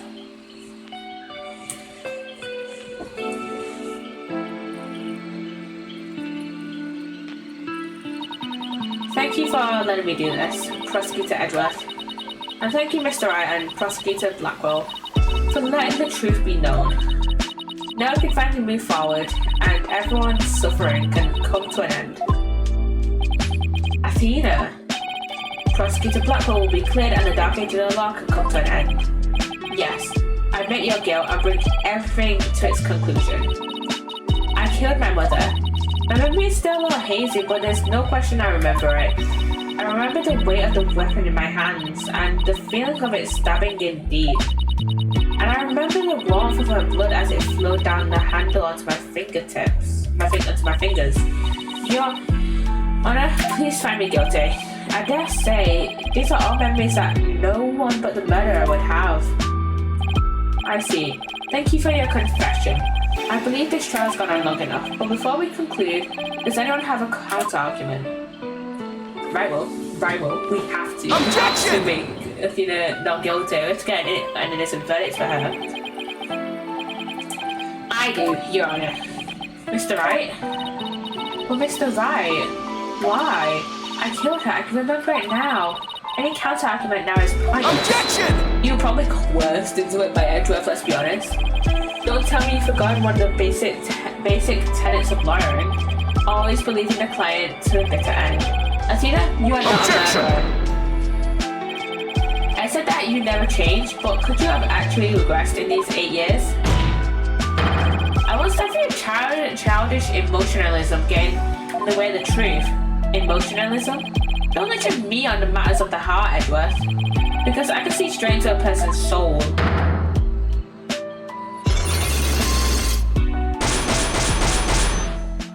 The Cyclops. She's still hiding a secret. I did a little research. I looked into those special Cyclops you mentioned, Mr. Nick. Athena isn't trying to keep anything from you on purpose. For some reason, part of her heart and her memories are sealed off, even from herself.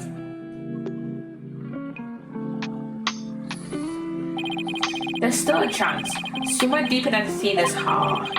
There might still be a memory that not even she knows about yet. It might be looking for a grain of sand somewhere in the cosmos, but still. That memory might contain a new facts that could prove her innocence. I hope for everyone's sake that you are not just bluffing Mr. Right. Now then, is there or is there not a problem with Mr. Sykes' confession? My memory is still a little hazy, but there's no question I remember it. I remember the weight of the weapon in my hands, and the feeling of it stabbing in deep. And I remember the warmth of her blood as it flowed down the handle onto my fingers. There's definitely something wrong with her memory of the event, and I can just tell. If there is a problem with her confession, please prove it to this court now. There's no blood on the handle of the katana, so how could it flood onto her hands? Isn't that the katana the defendant used to kill the victim, Mr. Wright? I respectfully and vehemently disagree, Your Honor. But I remember it. I remember holding the weapon and getting blood onto my fingers. That's exactly my point. If blood really did get on your fingers while you were holding it, there should be blood on the handle. But please focus on the handle of the sword. There's not a trace of blood on it. And therefore, this is clearly a contradiction of the facts. You're right. Oh my. Objection! The defendant must have simply confused a portion of her memories. She mentioned it was hazy to begin with, and we can't mull over every minor detail. But she also said there's no question I remember it, a fact we can't ignore. In that case, why don't you explain what this contradiction with her memories means? Gladly. Just give me a sec to think of something. I want to say that Athena didn't stab anyone, but she said it herself that she remembers the feeling of committing the act. Think, Phoenix, think. What could the contradiction with Athena's memories mean? The defendant used a different weapon. Miss Sykes said the blood flowed down the handle, but the katana's handle is spotless. So doesn't it follow that the defendant must have used a weapon other than the katana? What are you up to this time? This is it.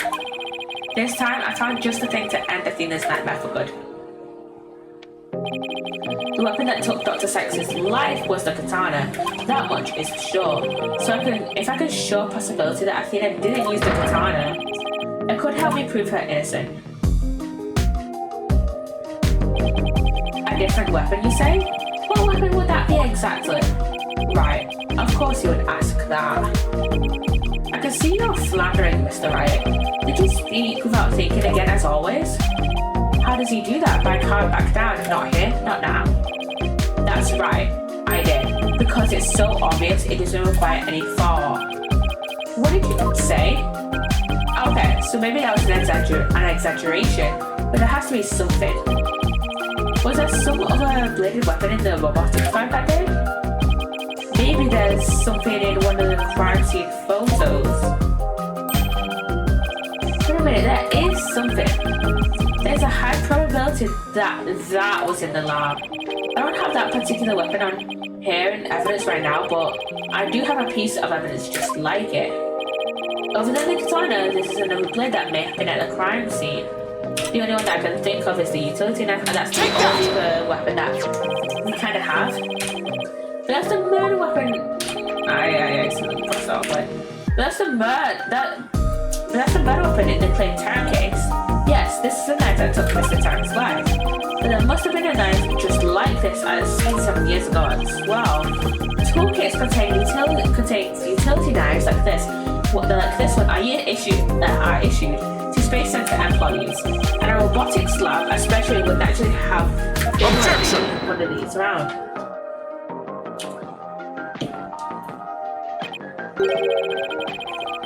But besides the katana, no other bladed weapon was found at the site.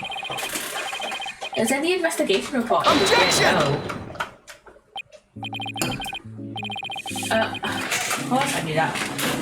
Because you told me just now. This is the updated autopsy report all over again. Then here's something else you already knew. There was a toolkit at the scene, but it didn't contain any blades. Here's a photo of its contents. There's something missing. You're right, I don't see any kind of bladed tool. Fine, but isn't there something odd about the design of these handles? Therefore, there's no other bladed weapon. Objection! I disagree. This toolkit contained a knife.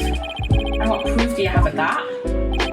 Don't tell me your eye for art is failing you too, Mr. Edgeworth. You're the last person in the world who should be criticizing my aesthetic sense. I mean, not really, but like, cause I mean, not really. You shouldn't really be. Let me rephrase. Edgeworth, he literally studied art before becoming a lawyer. Shut the fuck up. No, he's simply watching out for your ocular health. Please proceed, Mr. Wright. Notice that the handles of each of these tools have a sort of design on them. I see that they do. What significance do they have? It's clear that one of these tools is missing from the skin, but if we rearrange the tools in a specific pattern, we might be able to tell which part of the overall design is missing. Is that the very your pitiful sense of aesthetics helped you come up with? Edgeworth, just let it go, man. Shouldn't call that if you would. What pattern of design would we see if we were to arrange these tools? Take that! I accidentally pressed R.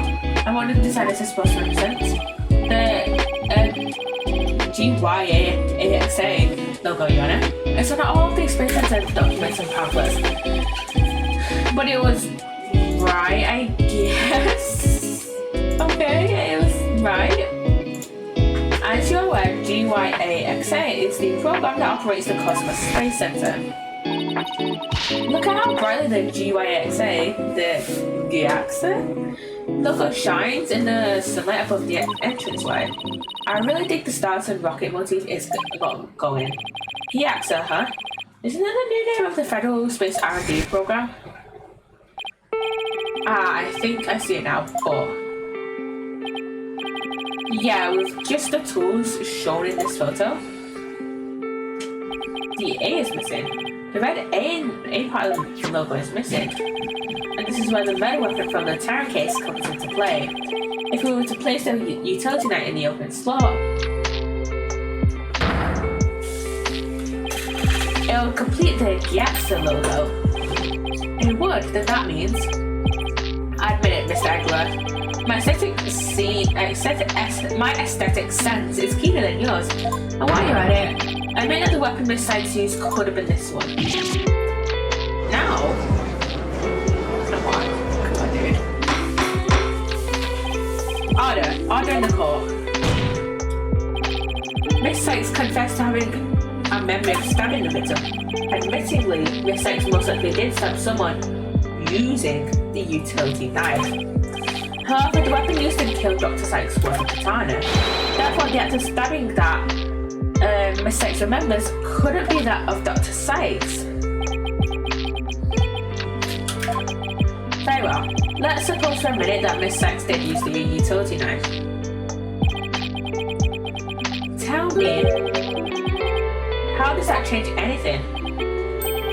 Come again? What if the katana was only being used as a decoy to conceal the true murder weapon? What if the real weapon that took the victim's life was the utility knife? Don't be ridiculous, or are you changing the premise of your entire argument? I'm merely offering a hypothetical situation derived from your logic. Miss Sykes could have put blood on the katana to make it look like the murder weapon, and then concealed the knife on her personage until Blackwell carried her away. That does clear the contradiction between Miss Sykes' memories and the evidence. If in fact the murder weapon is a utility knife, then fate has dealt you a cool hand. For you have just proven the knife's existence to the rest of us with your own logic. The prosecution is attempting to lead the court. You're the one attempting to lead the court, Mr. Wright. By forcing us to forget the facts of this case, you now remind you that there were only 2 people in the lab at the time of the murder, and that the defendant herself recalls stabbing someone with her own hands. No. It matters not whether the murder weapon was a katana or a utility knife.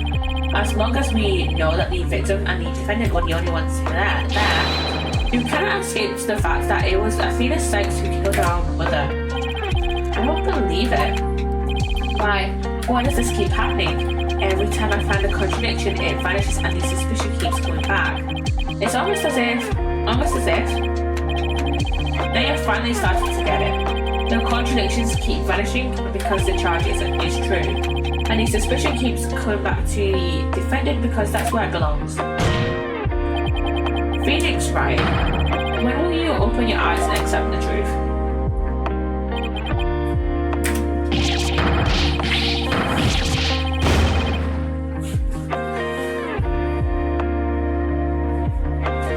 Come on, Edgeworth, man. Come on. Chill.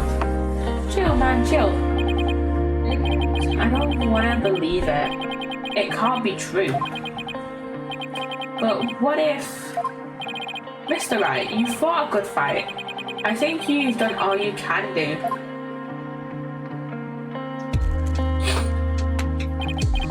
Is giving up really the only option?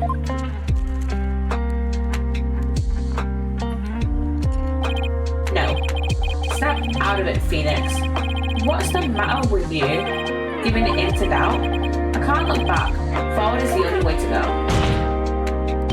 No, Your Honor, not yet. It isn't over yet. Right? I can't lose sight of what's important. I believe in Athena, and I'll always believe in her, to the very end. A defense lawyer never gives up on his client. I have to pick myself up and stand firm. Make that brain of yours work, Phoenix. If I don't see a way, I'll just have to go back and look for one. Time to rethink this case, thoroughly. I can see the fact that Athena must have stabbed someone with a utility knife. This must have been what Tonko witnessed as Athena's hook. But Prosecutor Blackwell didn't see the knife at the scene. This must mean that someone must have removed it from the lab before he arrived. Who could have taken the utility knife from the scene? Someone else. The third person was at the scene. If I trusted Athena, then I had to conclude there was a third person at the scene. But according to Ponko's testimony, Athena and her mother were the only two there. So then, how did this third person manage to escape Ponko's detection? I know this person must have fooled Ponko's facial recognition feature by covering their own face. Wait a minute, Ponko has a heartbeat detection system too. Even if they covered their own face, Ponko would have still detected their presence. But she wouldn't have been able to tell who they were. Without it, the culprit could have covered their face and posed as which person to avoid detection. Methods? If the culprit posed as the victim, then I'll explain why Ponko thought only she and Athena were there. All they had to do was take advantage of Ponko's basic recognition features. The culprit used this in order to pose as the victim. A jacket. That has the ID on it. The culprit could have posed as the victim by wearing her jacket with the ID tag on it. But that still leaves the heartbeat detection system. How did the culprit get around that? It wouldn't have worked if Ponko could detect the real Dr. Sykes' heartbeat too. So does that mean that the real Dr. Sykes was already dead by that time? If that's the case, then who did Athena stab? The real culprit. She stabbed the real person, the real murderer. That's it. The person Athena stabbed wasn't Dr. Sykes. It was the person who murdered her, then pretended to be her. The real culprit.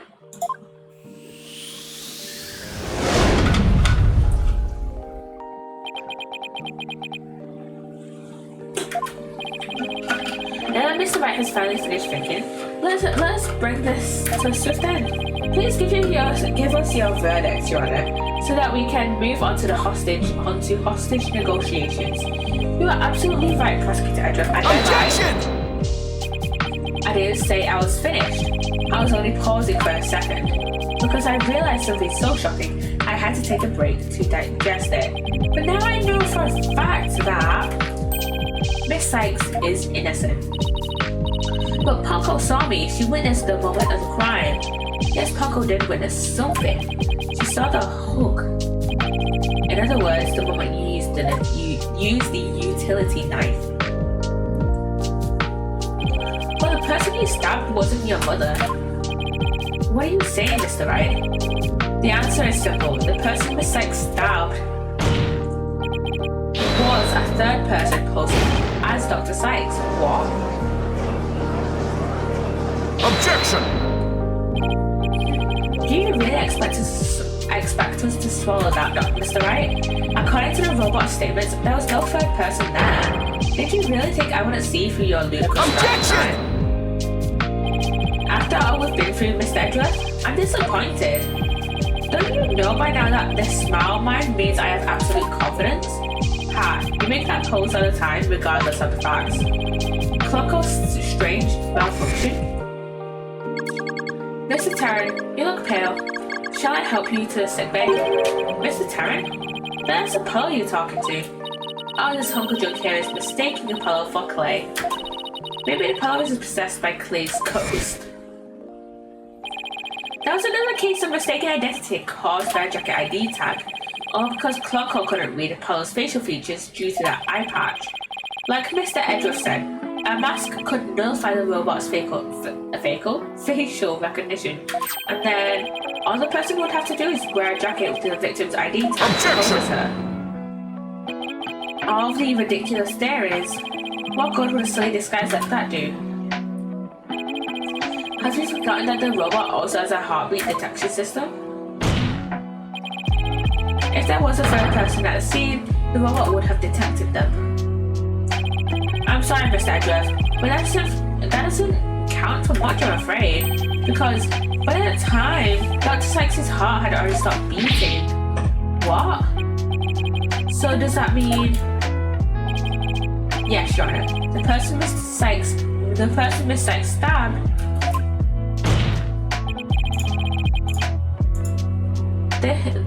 This third person who's posted as Dr. Sykes is her mother's real killer. But that's impossible.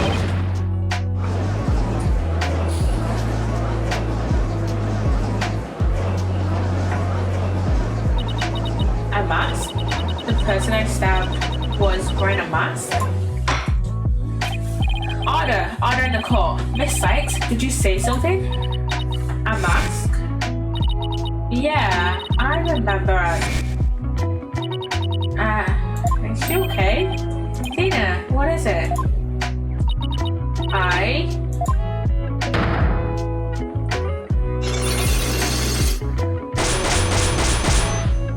The black sun clocks have appeared again. I remember a man with a mask. How could he... What did he do to my mother? My head. Miss Sykes, are you alright? No.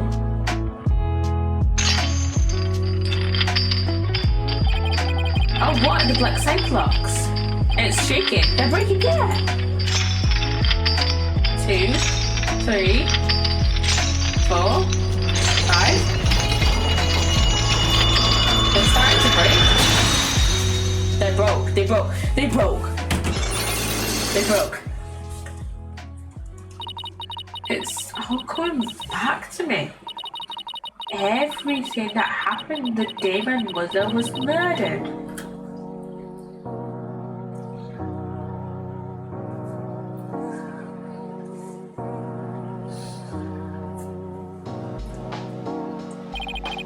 They're gone. The black cyclops are finally gone. You didn't really stab your mother, did you? It's alright, Athena. Just tell us what you saw that day. I was drawing a picture. When I was done, I went to show it to my mom.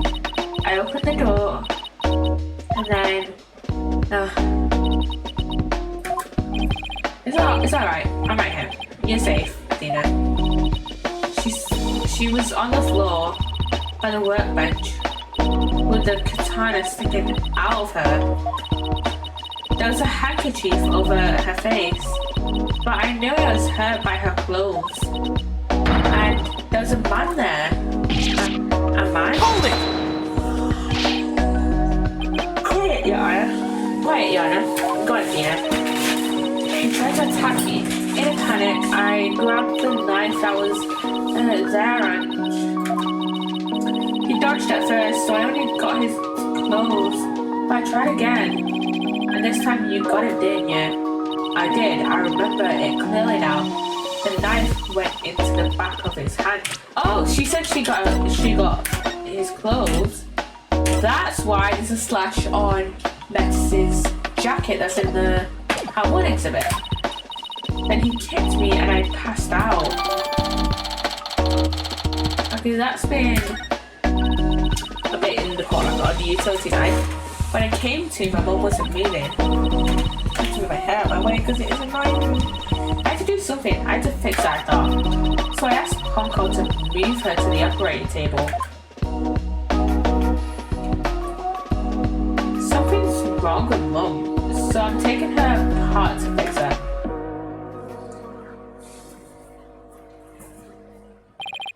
So that's why she said that. As you can see, the defender has just given us critical new testimony. A man was there before Miss Sykes arrived, a man who covered the victim's face and put on the victim's jacket.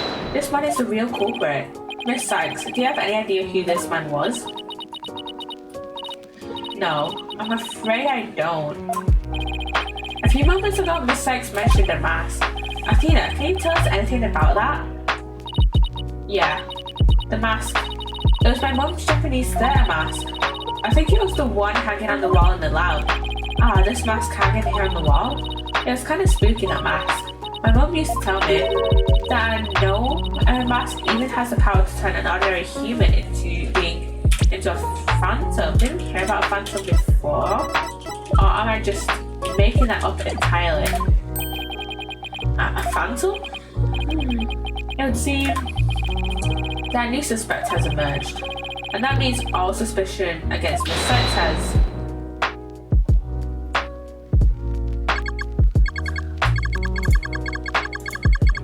You see, this is precisely why I can't trust the court system. Athena Sykes is the murderer. I won't accept any other verdict. Miss Blackwell, this is not good. A new suspect?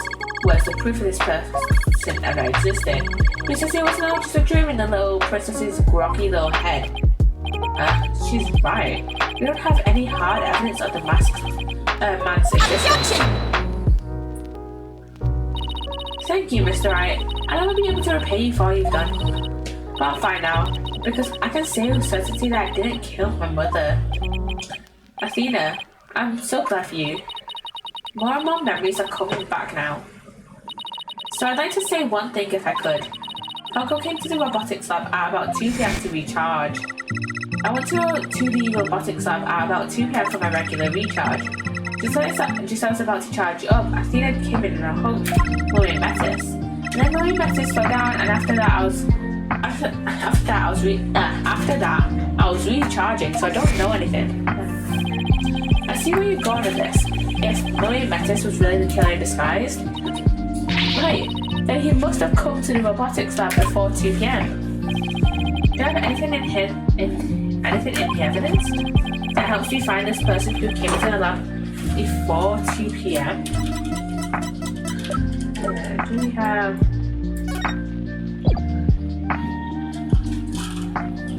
Take that!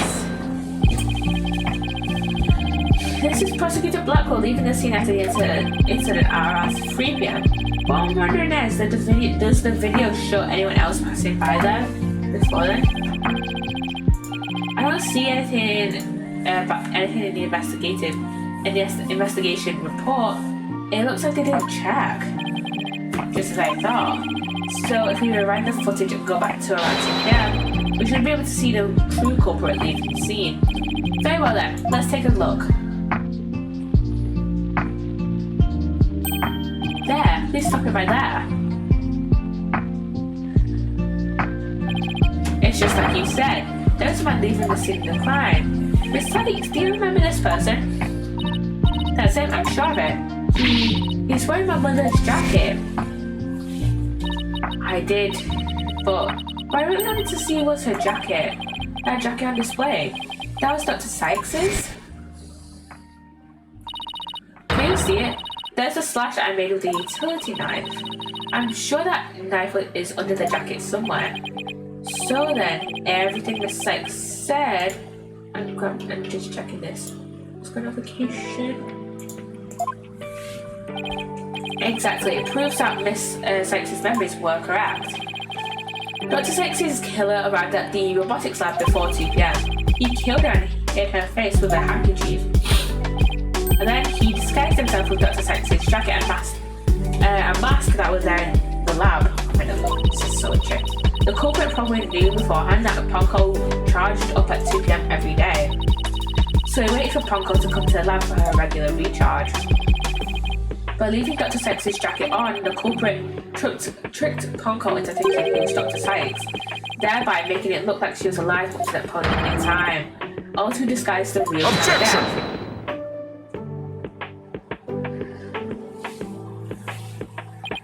It's a nice theory, Mr. Wright, but I'm afraid that is just not possible. What? Why not? The victim's jacket is clearly visible right there in this photo, and that right there is precisely the problem. The ID tag on the jacket at the scene confirms beyond doubt that it belonged to the victim. If the person who left the lab truly was wearing the victim's jacket, then how could he possibly have wound up back at the crime scene? What's going on? That doesn't make any sense. Just right. If the culprit was wearing the jacket, how did he get back to the lab? Someone brought it back. Someone brought it back. The killer brought it back, maybe? The killer used the jacket as a disguise to make his escape. But in order to conceal that fact, he had to get the jacket back to the crime scene. So the culprit simply returned it to the robotics lab later and planted it there. Contradiction. Objection! Except that it would have been impossible. The only person who came to the robotics lab after the killer were Prosecutor Blackwell and the people who reported the body. And they claimed that the jacket was there when they arrived. So, when do you propose this mysterious man of yours had the chance to return the jacket? A puzzling question indeed. When did the culprit have the chance to bring the jacket back? When the body was found. He could have done it at the time of the murder because, huge stabbing matters. The only time the culprit could have returned the jacket was when the body was found. Mr. Wright, do you realize the implication of that argument? I do. Most people, when they come across a murder, focus their attention on the body. The culprit could have taken advantage of that split second to plant the jacket. In other words, the true culprit of this case, the man known as the Phantom, was one of the first people to discover the body. I would never have thought that.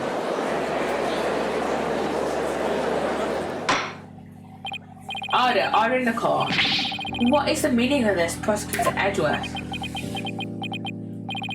The body was discovered and reported by a group of 3 people. They were there to collect the space probe's capsule in preparation for the Hot 1 launch. One of those people had a special bag to transport the capsule in. Oh, you mean the shock resistant bag? Correct. I suppose that if the jacket was in that bag, it could have been returned to the scene of the crime without anyone noticing.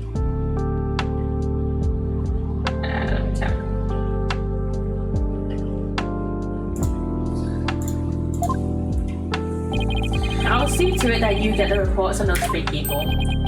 You will? You should also check the facial recognition database for that robot. I'd say 5 minutes. If this person felt the need to hide his face with a filter mask, it might mean that his facial data was once registered. Prosecutor Edgeworth, does this mean? I have to admit, I believe Miss Sykes' memories to be credible. You win, right? None of this was ever an official trial anyway. Do my ears deceive me?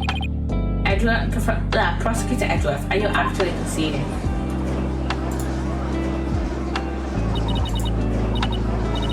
Is it true, boss? Does this mean I can't believe it. It's over. I won. I proved that both Athena and Prosecutor Blackwell are innocent. Your Honor, I see no need to further prolong this trial. Hold on, Mr. Wright. Have you forgotten who's in charge of this trial? That's right, I'm the one who's supposed to say I see no need to further prolong. Not you either, Rihanna. Now silence. The little princess who is truly beloved by Metis and who repaid that love with death. All these years hating nothing else is the only thing that kept me going. But what do I do now? Can anybody tell me how am I supposed to go on? Miss Blackwell.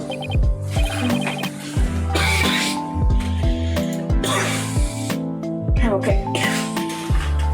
How unlike you, Aura. Metis was deeply passionate about her work and she chose you as a partner, isn't that? Shut up, Simon. You know exactly how I felt about her. Her respect as a co-worker wasn't all that I wanted. Then what did you want from her? Did you really just go there, Yona? Aura? There is something I've wanted to say if you will let me in. I have in my possession a lead on who Metis' murderer is. You do? I don't know. You asked me about the identity of the Phantom of 7 years past. That's right. The Phantom, the person Blackwell has been looking for, even from behind bars. 7 years ago, somebody hatched a plan to sabotage the Hat-worn rocket.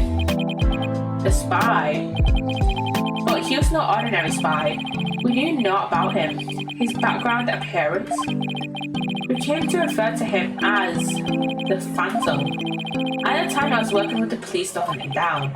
And then one day, a miracle occurred, and I obtained a lead on him. Oh, how exciting. What was the lead? A recording of the Phantom's voice, but the quality was too poor for proper voice analysis. Yeah, I had hope. Aura's co-worker was a scientist who could analyze human emotions. So I asked her to evaluate the recording using analytical psychology. And that scientist was Dr. Sykes. Yeah, a spy's greatest fear is to have his true identity rediscovered. In addition to Hat-1, Dr. Sykes' results and the recording were surely among his targets. But his search of the space center bore no fruit, so he must have started to panic. He couldn't find them?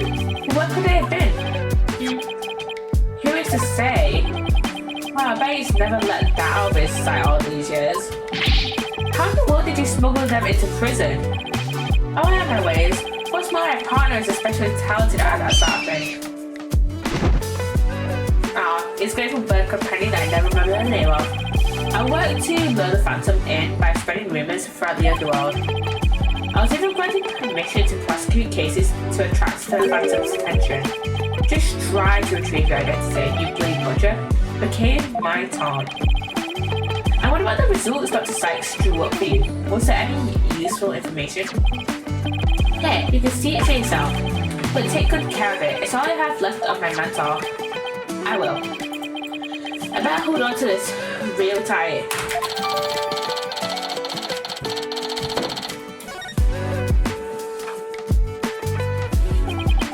Psychological profile and tarot card. The emotional output of this voice is extremely weak compared to typical voices. Subjects deemed to have unique psychological makeup with almost no emotional fluctuation. Okay, no emotional fluctuation, huh? A spy who experiences no emotions, no sadness, no anger, and naturally no fear. He is the very definition of a phantom, a monster with no heart, don't you see? This creature is the rot that destroyed our lives and set what ails us all into motion. And it's that soon. The Phantom, indeed, a fitting name for one who has brought darkness to our world. Well then, it seems a faint image of this man has started to take shape. Based on what we have learned, I'd like all of you to conduct further investigation. This is not a normal trial, but I do want to follow protocol. If I may, I'd like to hand down my verdict and bring these proceedings to an end. Whatever, do what you want. You'll hear no objections from me. Yes, please, Yona. It's over. It's finally over. Very well. In that case, Prosecutor Blackwell, could you please take the stand? As a result of this trial, your innocence has been proven. The verdict handed down 7 years ago is hereby overturned. And now, The defendant of the current trial, Miss Athena Sykes. The advocate is in progress, and stretch. I think we might do the majority of the next part of the trial on Sunday, because looking at it looks to be quite a long part of it, so I think we might only do one part of the trial, maybe.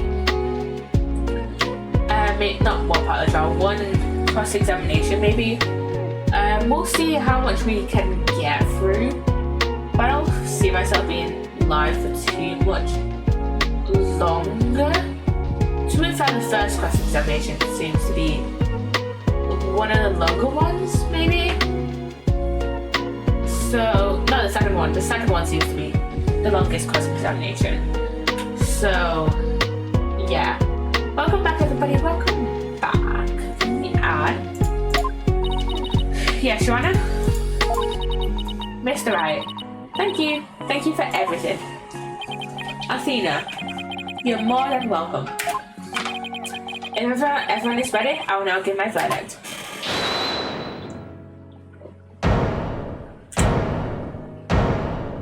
Excuse me? You. Apollo? What's Apollo doing here? Apollo? What? Apollo? What is the meaning of this? Congratulations, Mr. Wright and Prosecutor Edgeworth. You uncovered the truth from 7 years ago and you saved Prosecutor Blackwell. However, I can't allow this trial to end just yet. What is it, Apollo? Why, Apollo? Why would you do this to us?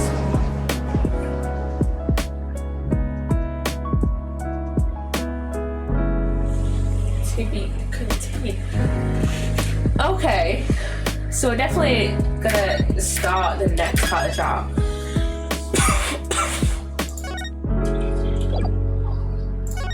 Continue.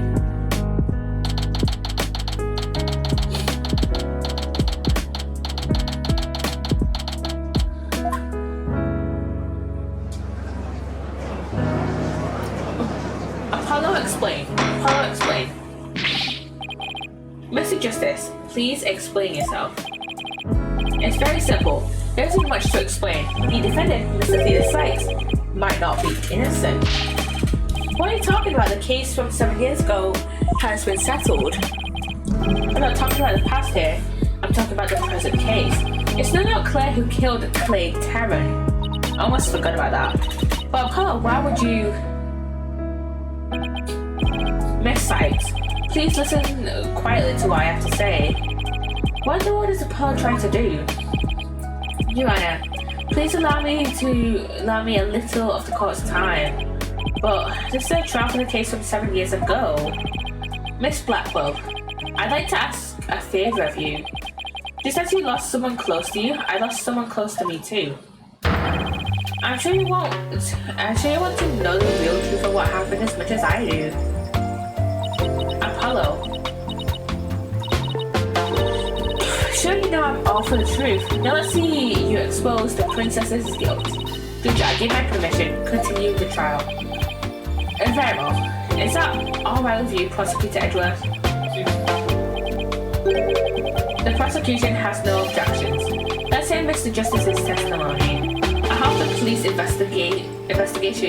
the police's investigation report brought immediately. Well, you too, Edgeworth. I really hope it's because you have something up your sleeve. Very well. Your opening statement, please, Prosecutor Edgeworth. As you wish. Let's review the case of the murder of Mr. Clay Terran and ate coffee. Gosh. It was made clear in the previous trial that Solomon Starbuck was not his killer. Therefore, the true culprit was someone else. On that day, this culprit waited for the astronauts in Bonnie Mount 1. When the two men made their escape out of the Space Museum, the killer attacked Mr. Terran with the same type of knife that was used 7 years ago. The murderer then escaped into the Space Museum. Next, Director Yuri Cosmos switched the launch pads. After that, the culprit exited the Space Museum and escaped via Bunny Ranch 2. Therefore, this trial must make clear who Mr. Terran's true killer was. In other words, we must discover who it was that escaped through the Space Museum that day. Thank you, Prosecutor Edgeworth. Mr. Wright, is the defense ready? Yes, Your Honor. I better rearrange my evidence. Relevant evidence swapped into the court record. So that would be... and now... Terran's autopsy report, the security camera video, the launchpad 1 door lock, aura statement, the lighter, the emergency ladder, and the phony fancy bomb. Now, Mr. Justice, your testimony, if you please. Witness testimony time. I suspected Miss Sykes of the murder of Clay Terran. My growing suspicions were confirmed when this incriminating evidence presented itself. In addition, she's the only one who could have utilized the launchpad switch to escape. That is why I wish to indict Miss Sykes on the charge of murder.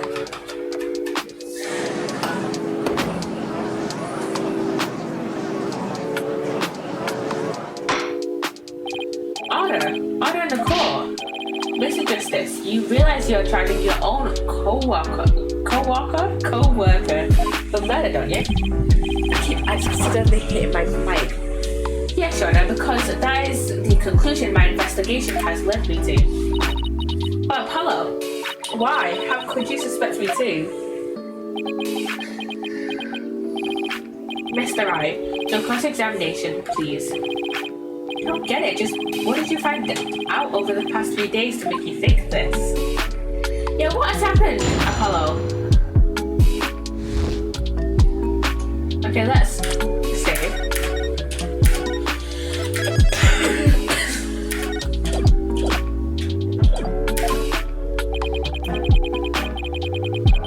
Hold it! What first made you suspicious of the Sykes? It all started when Miss Sykes and I were investigating the crime scene. When she saw the weapon that killed Mr. Terran, my bracelet reacted.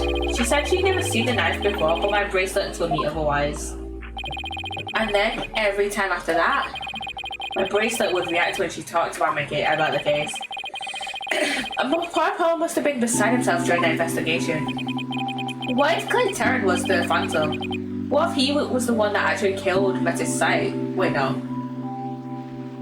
The timeline doesn't make sense. Ignore me. I didn't know what to do, I think. I couldn't even sleep. In that condition, I knew I wouldn't be able to be any good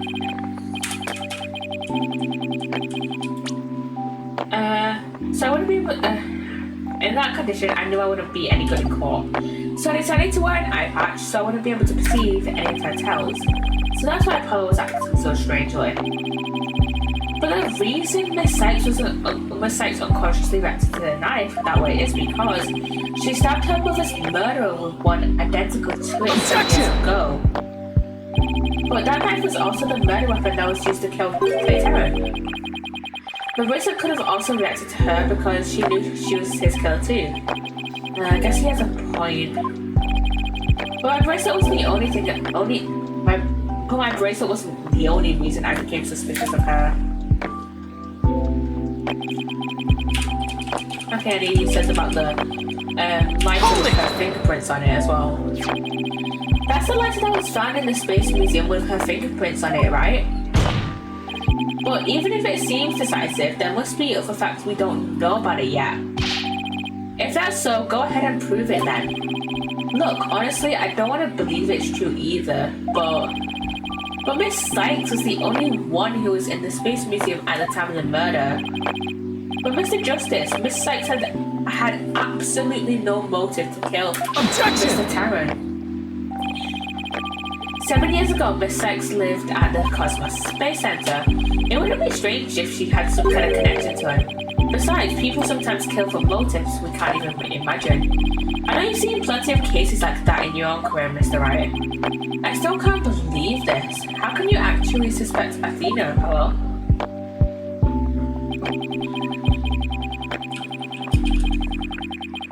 Hold it!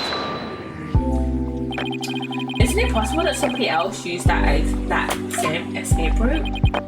I'm afraid not, Mr. Wright. Why not?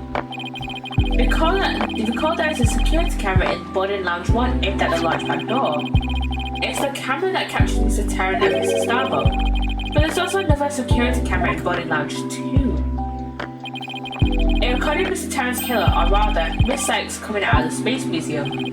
A camera in boarding lounge 2? First I've heard about it, but it makes sense. Athena said she had snuck into the Space Museum the night before the incident, and then was overcome and passed out until around noon the next day. I was out until about noon the next day. I didn't even know about the explosions.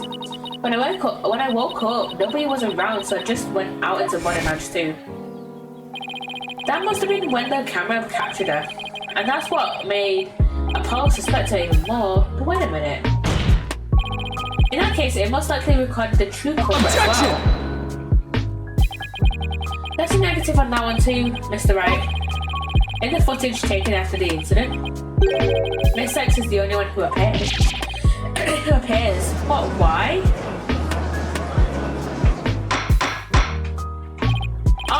Order in the court.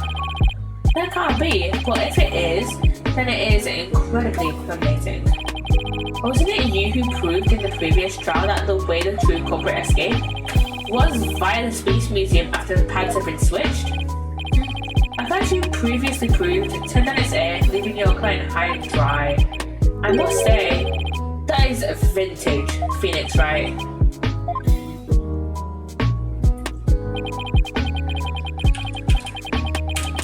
Hold it! Believing in your client is to the end is a basic principle of good defense. Shouldn't you extend that same principle to your own coworker?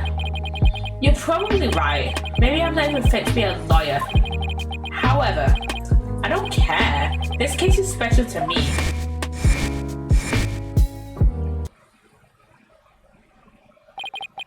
Clay was my friend. And that's why I just have to know the truth. And that could have almost exactly a good time.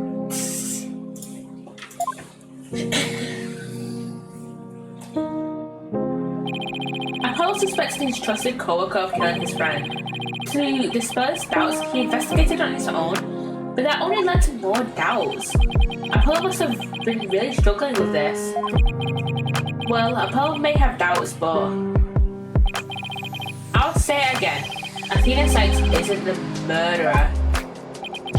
Then I have only one thing to say. Evidence is everything in court. Well, Mr. Wright, think you have the concrete proof to knock down my arguments? Your arguments have been prior claims to justice, and your facts appear to be indisputable. Well, Mr. Wright, what do you think of my theory? It looks like not even you can deny it. Miss Sykes was the only one who used the only possible escape route. Under these circumstances, there can be no suspect but the defense. Unless you think there was an alternative escape route? Is that what you think, Mr. Wright? Is that what you think, Mr. Wright? Is that what you think, Phoenix? Was there an alternative escape route?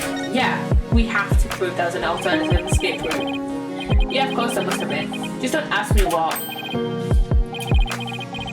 You're just bluffing again, aren't you? Me? Bluff? No way.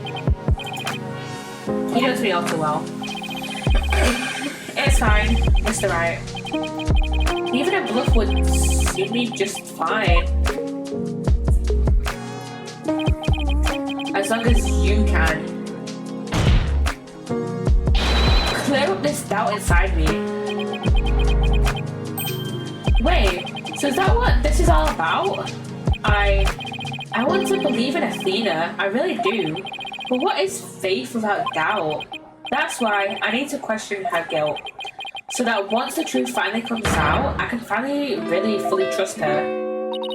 So that you can really trust me? It seems your junior partner has just showed us what trials are truly about. I believe you're right. We prosecutors painstakingly question every detail in pursuit of the defendant. While we lawyers believe in and defend our clients to the end.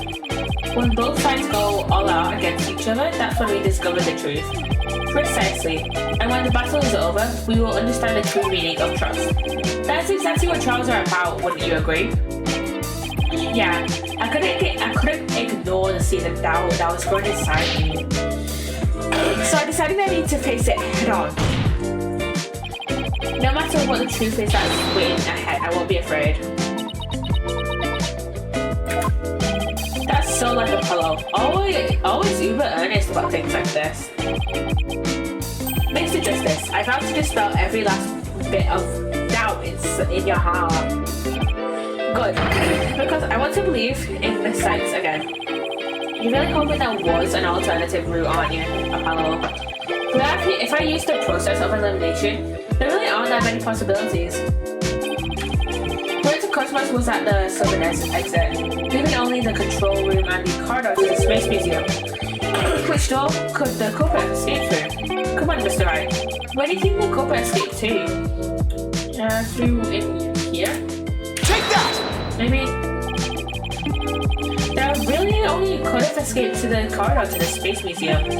All they had to do was use the unconscious Mr. Starbucks' prince to get Objection!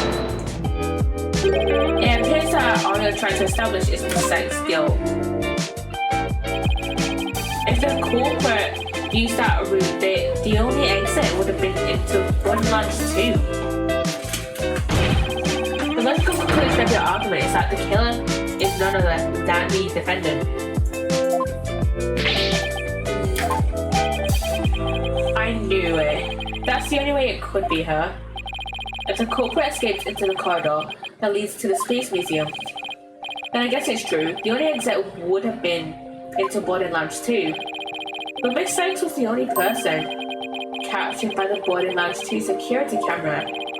I investigated the crime scene thoroughly. But the only place the culprit could have escaped to was the Space Museum corridor. There weren't any other secret corridors or anything. So that leaves us with no other conclusions to draw but that Athena Sykes was the culprit.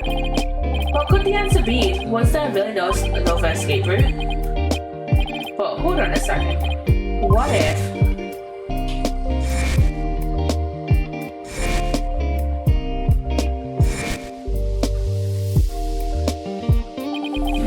Where did all those mysterious leaves we saw in the corridor come from? What if they're clues to the culprit's real escape route? What if he went outside? I think it is possible that the culprit escaped into the Space Museum, and then came out using a route other than into boarding lounge 2. Oh. Launch pad 1 and the Space Museum were switched after the bombing, I mean. The Space Museum corridor was moving along the rail at the time, which is exactly when an alternative escape route opened up for our culprit. Are you kidding me? Judging by the intense look in your eyes, I take it you're serious. Very well then, Mr. Wright. Do tell. Where could the culprit have gone from the museum corridor besides boarding lounge 2? Well, out here. Take that! We found something odd while investigating the museum corridor this afternoon. Namely, a few dead leaves on the floor. Considering where dead leaves come from, they point us to exactly where the culprit escaped to. Yeah, I remember seeing some leaves myself. Ah, do you mean? Yeah, well, the Space Museum was in motion just beyond the corridor's safety door. Was an alternative place that the culprit could use to escape. In other words, the culprit's real escape route was the area outside the space center. You're freaking insane. Objection! Do you know how impossible that would be? That corridor is level with the first floor. Even if the culprit tried to leap to the outside wall of the space center building, they would fall to their Objection! death. Ordinarily, yeah, but after the bombing incident, the culprit could make use of a certain item. And what item was it exactly, Mr. Wright? Alright, this is what the culprit used to leap to the outside wall of the main building. That would be the emergency Take ladder. that! An emergency ladder? There's an emergency ladder in the fourth floor robotics lab, and it was used that day after the explosions to help evacuate people. Miss Blackwell herself used that ladder to escape down to the ground level. Recall that the launch pads were switched after the ladders were lowered. The corridor would have passed by the ladder while the pads were being switched, and that's when the culprit literally sprang into action.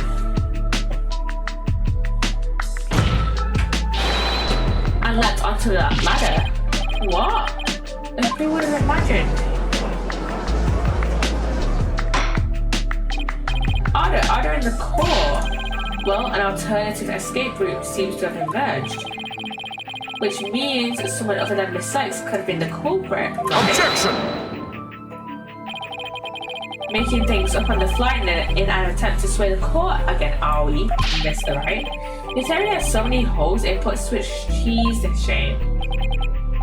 Alright then, name one. I have here detailed information about the Space Center. According to this, the distance between the museum corridor and the main building during the movement is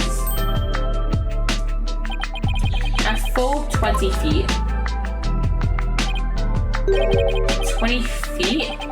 You're pulling my leg right. In addition, the corridor is 3 floors from the ground, or roughly 50 feet. What's more, the culprit would be leaping to a precarious place. An unstable ladder.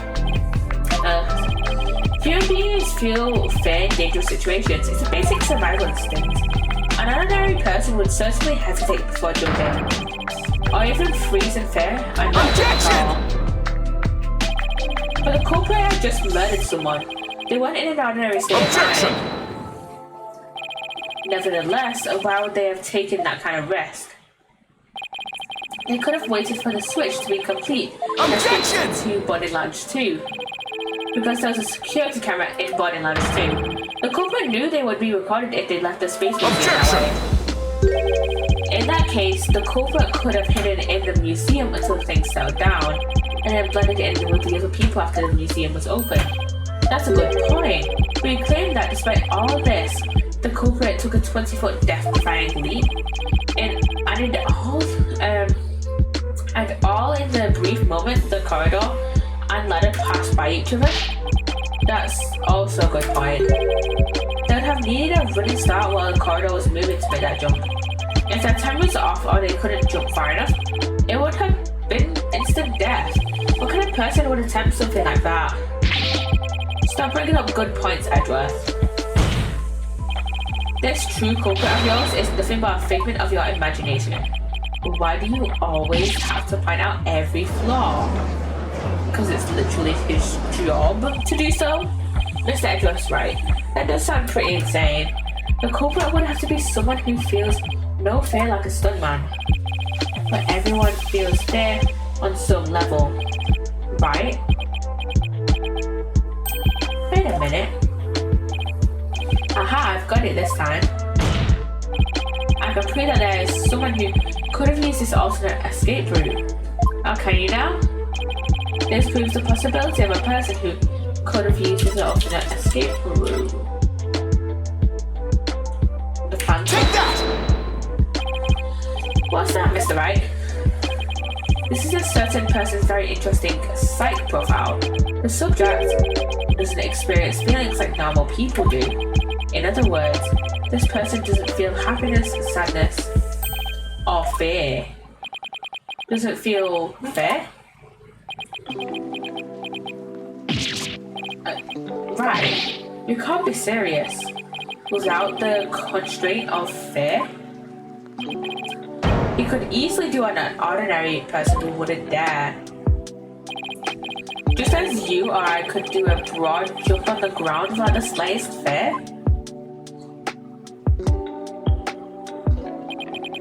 This subject could make a 20-foot leap 50 feet up in the air. You could choose this extreme way of escaping without hesitation. So you say that to a person without fear? The alternative route would be quicker and eliminate the chance that they'd be spotted? That's definitely pretty extreme, Mr. Wright. But was there such a person there at the scene? Yeah, the Phantom, that mysterious shadowy figure who keeps popping up. Oh dear. The Phantom, again? I knew the Phantom was there behind the scene of the Space Center bombing, but I wasn't sure if he was connected to the murder of Clay Terran as well. However, now it's all clear. The Phantom is the one who not only bombed the Space Center, but also killed Mr. Terran. What?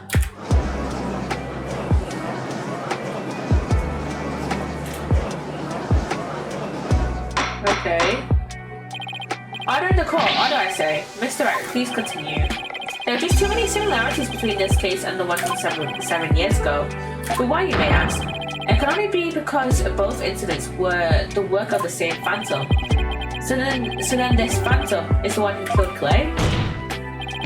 But who is he? This Phantom has been haunting this case, pulling the strings in the background.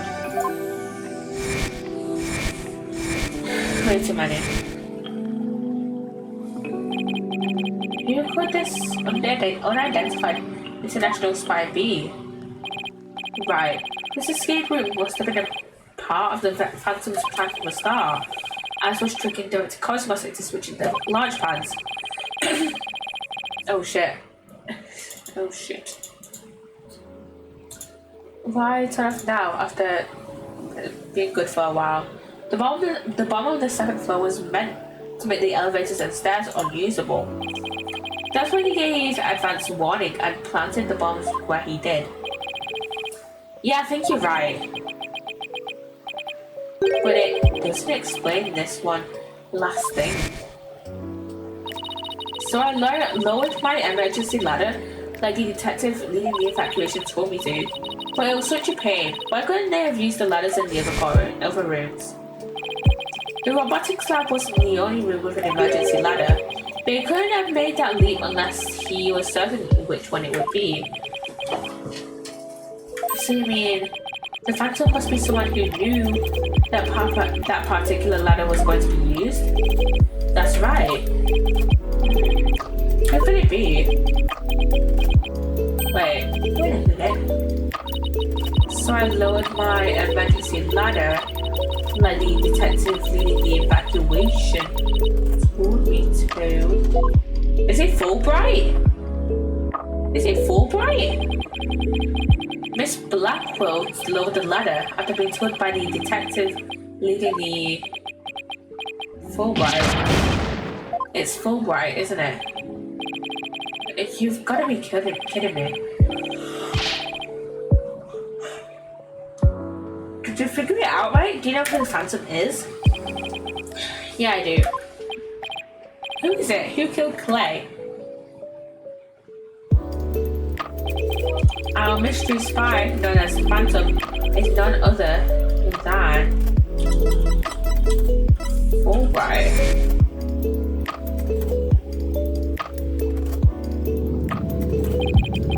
After the explosions, a member of the staff crossed paths with a certain detective.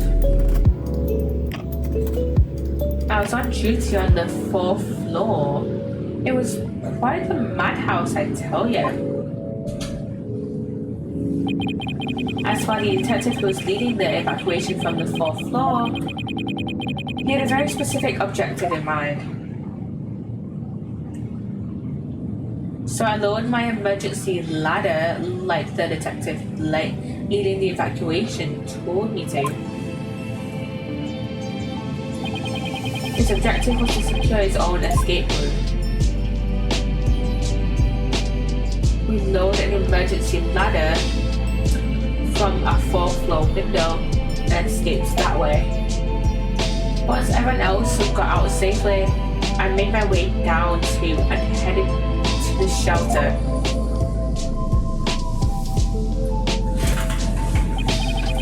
This is a detective you all know. He's even the lead detective on the current case.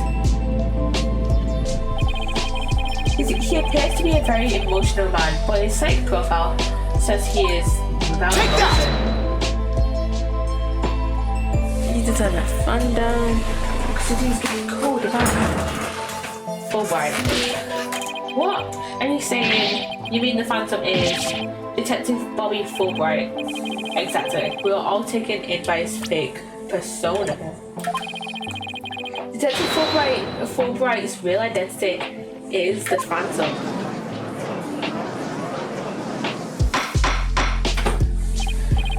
Order in the court. Mr. Wright, how could this be? That was easy, Your Honor. Detective Fulbright was leading the 4th floor evacuation effort. Our first clue is that he made no attempt to have any other ladder taught to use. The ladder in the robotics lab is the only one he ordered to be lowered. The second is that he directed everybody to the basement shelter via this ladder. Verily, it was all a part of his plan to create an escape route. After Detective Fulbright saw to it that the ladder was lowered from the robotics lab, he went to a lounge where he killed Clay Tarrant and escaped to the Space Museum. The museum started moving slowly, so he waited for the right time, got a running start. And just as the coroner was passing the ladder, he leapt onto it. I don't believe it. I didn't realize that my camera went off. That ill-plated detective did all of that? Was it really him? I mean, all this time I thought... Sorry we didn't catch your name. My name? I'm Bobby Fulbright, the heroic detective who defends our good citizens from evil. The champion of justice who comes running whenever you're in need. And my catchphrase is "Injustice we trust." Then his concern for Simon was also all just one big act. I swore to reform Prosecutor Blackwell and make him a valued member of our society again. So I can't just sit by and watch him give into his emotions and tear the defendant apart. That monster killed Clay. He had been completely fooled. Come to think of it, he's the one who brought that bloodstained life to the court too. That scumbag even made me turn on Athena. Damn it, how the hell did I fall for all that? For him to have wormed his way into the police department as well. Your Honor, the defense demands to question Detective Bobby Fulbright. Yes, I agree that we need to hear from him right away. The court will take a short recess and then Detective Fulbright will take the stand.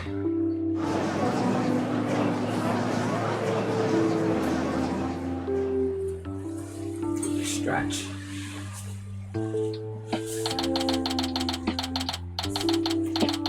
Okay, we're back in the defendant's antechamber lobby, whatever. Just call it an antechamber, then. It's called the defendant's lobby. It's called the defendant's antechamber in freaking Great Senate. Thank you so much, Mr. Wright. If it wasn't for everything you did, don't thank me yet. We still have an uphill battle to fight. You got it, boss. Apollo. His bandage is literally his eye patch is in his hair. Apollo. Well, this is awkward. Athena, can you do me a favor? Huh? What is it? Could you punch me, please? What? Why should I do that?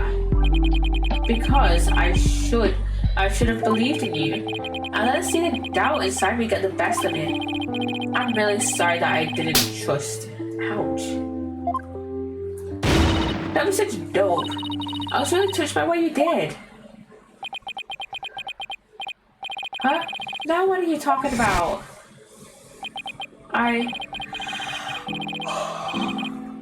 I want to believe in Athena, I really do. But what is faith without doubt? That's why I need to question her now. So that once the truth finally comes out, I can really fully trust her. You took the time and effort to genuinely think about who I am and what I'm made of. And after that, how can I punch a truth like you, Apollo? You didn't have any trouble slapping him a second ago. Thanks, Athena. And thanks for waking me up to reality again. Guess I now know who to call if I ever get sleepy in court. It looks like you have some promising young people working under you. Edgeworth! It's Edgeworth! Edgeworth. Yeah, I think they're pretty great myself. And they're not afraid to keep me in line. Anyway, I have some good news. Aura Blackwell has surrendered and the hostages have been set free. Tracy and all the others? Oh, thank goodness. Miss Blackwell said she had something she really needed to do, so I granted her special permission to do what she must. I wonder what it is.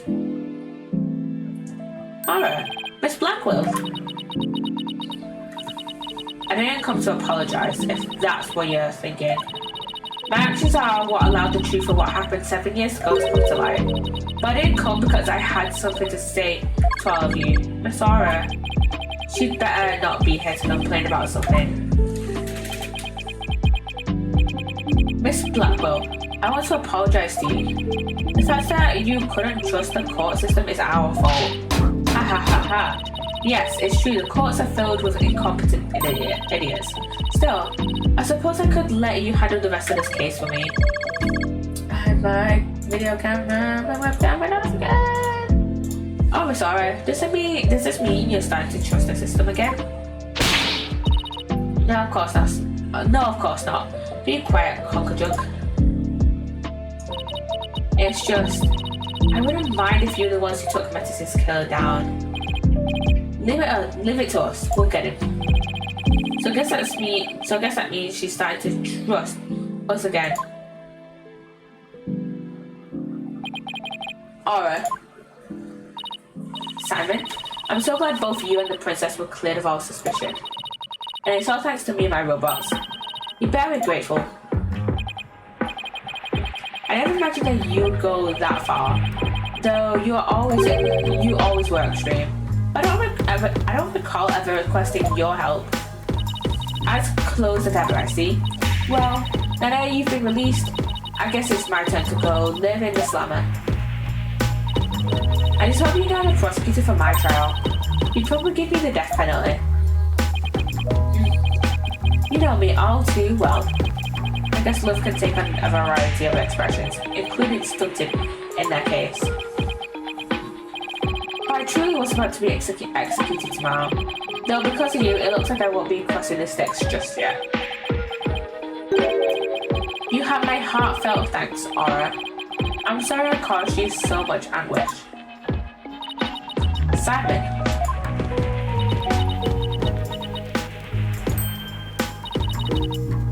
I feel bad for them now. Damn, Ace Attorney really hates siblings. I'm so glad, Simon. So very glad to hear you say that. Aura. Alright, that's enough of that. Bailiff, take me to the detention center. What Miss Blackwell did was inexcusable, but it's clear she did it out of love for her brother. I still can't wrap my head around Detective Fulbright being the Phantom. I can't believe he killed Clay. Right, and murdered my mentor, which brought great distress upon a little Athena. Chief Prosecutor. Yes? I would ask a favor. Would you allow me to stand at the prosecutor's bench for this trial? I wish to claim the Phantom's head by my own hand. That was my plan all along. After all, it's highly unconventional for a man of my position to stand in court. Sir, the formal paperwork has yet to be filed, but you are hereby conditionally released. Please take the prosecutor's bench in your official capacity and uncover the truth by your own hand. I'm much obliged. I'm much obliged. Much obliged. The day to part with these has come at last. Chief Prosecutor, could you?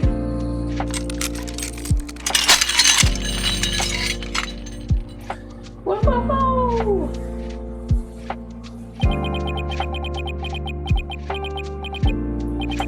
How long have I waited? Maybe it's a sense of freedom, but even the air seems fresher, the light brighter, and I will relish slashing that blackguard full bright to shreds without mercy. I don't have to be able to read his heart to see how happy he is. I'm so glad, but I won't cry just yet. After all, we've still got a trial to finish.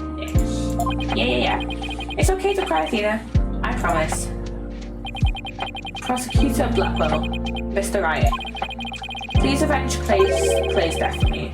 What are you talking about, Apollo? You're coming to the defense's bench with me. I am? Well, I can't expect Athena to assist me now, can I? She's the defendant. That leaves you, Apollo. But are you sure you want me? I took a leave of absence and everything.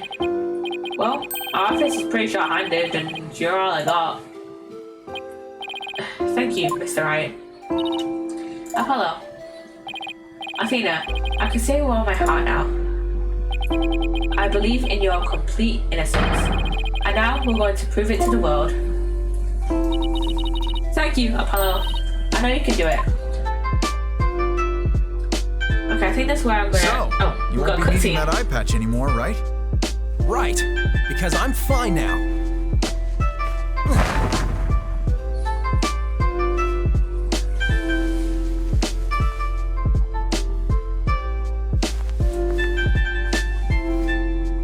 There's our Apollo.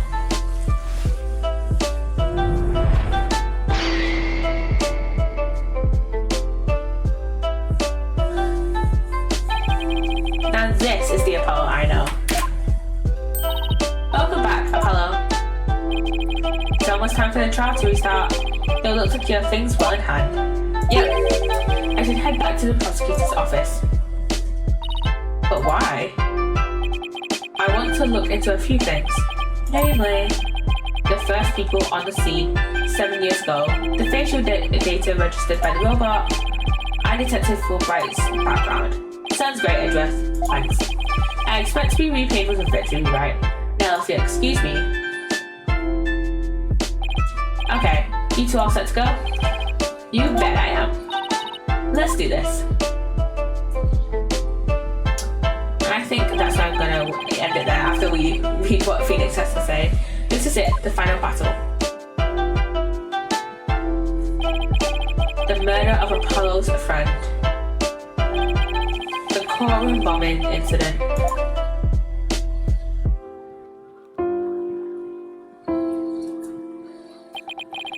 And the case that ushered in the dark age of the law 7 years ago.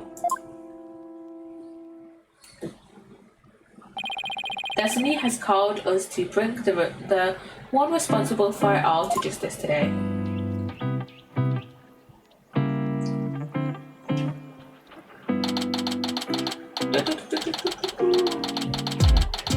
So yeah, I think that's where I'm gonna end it there for now. We still have 2 testimonies to do.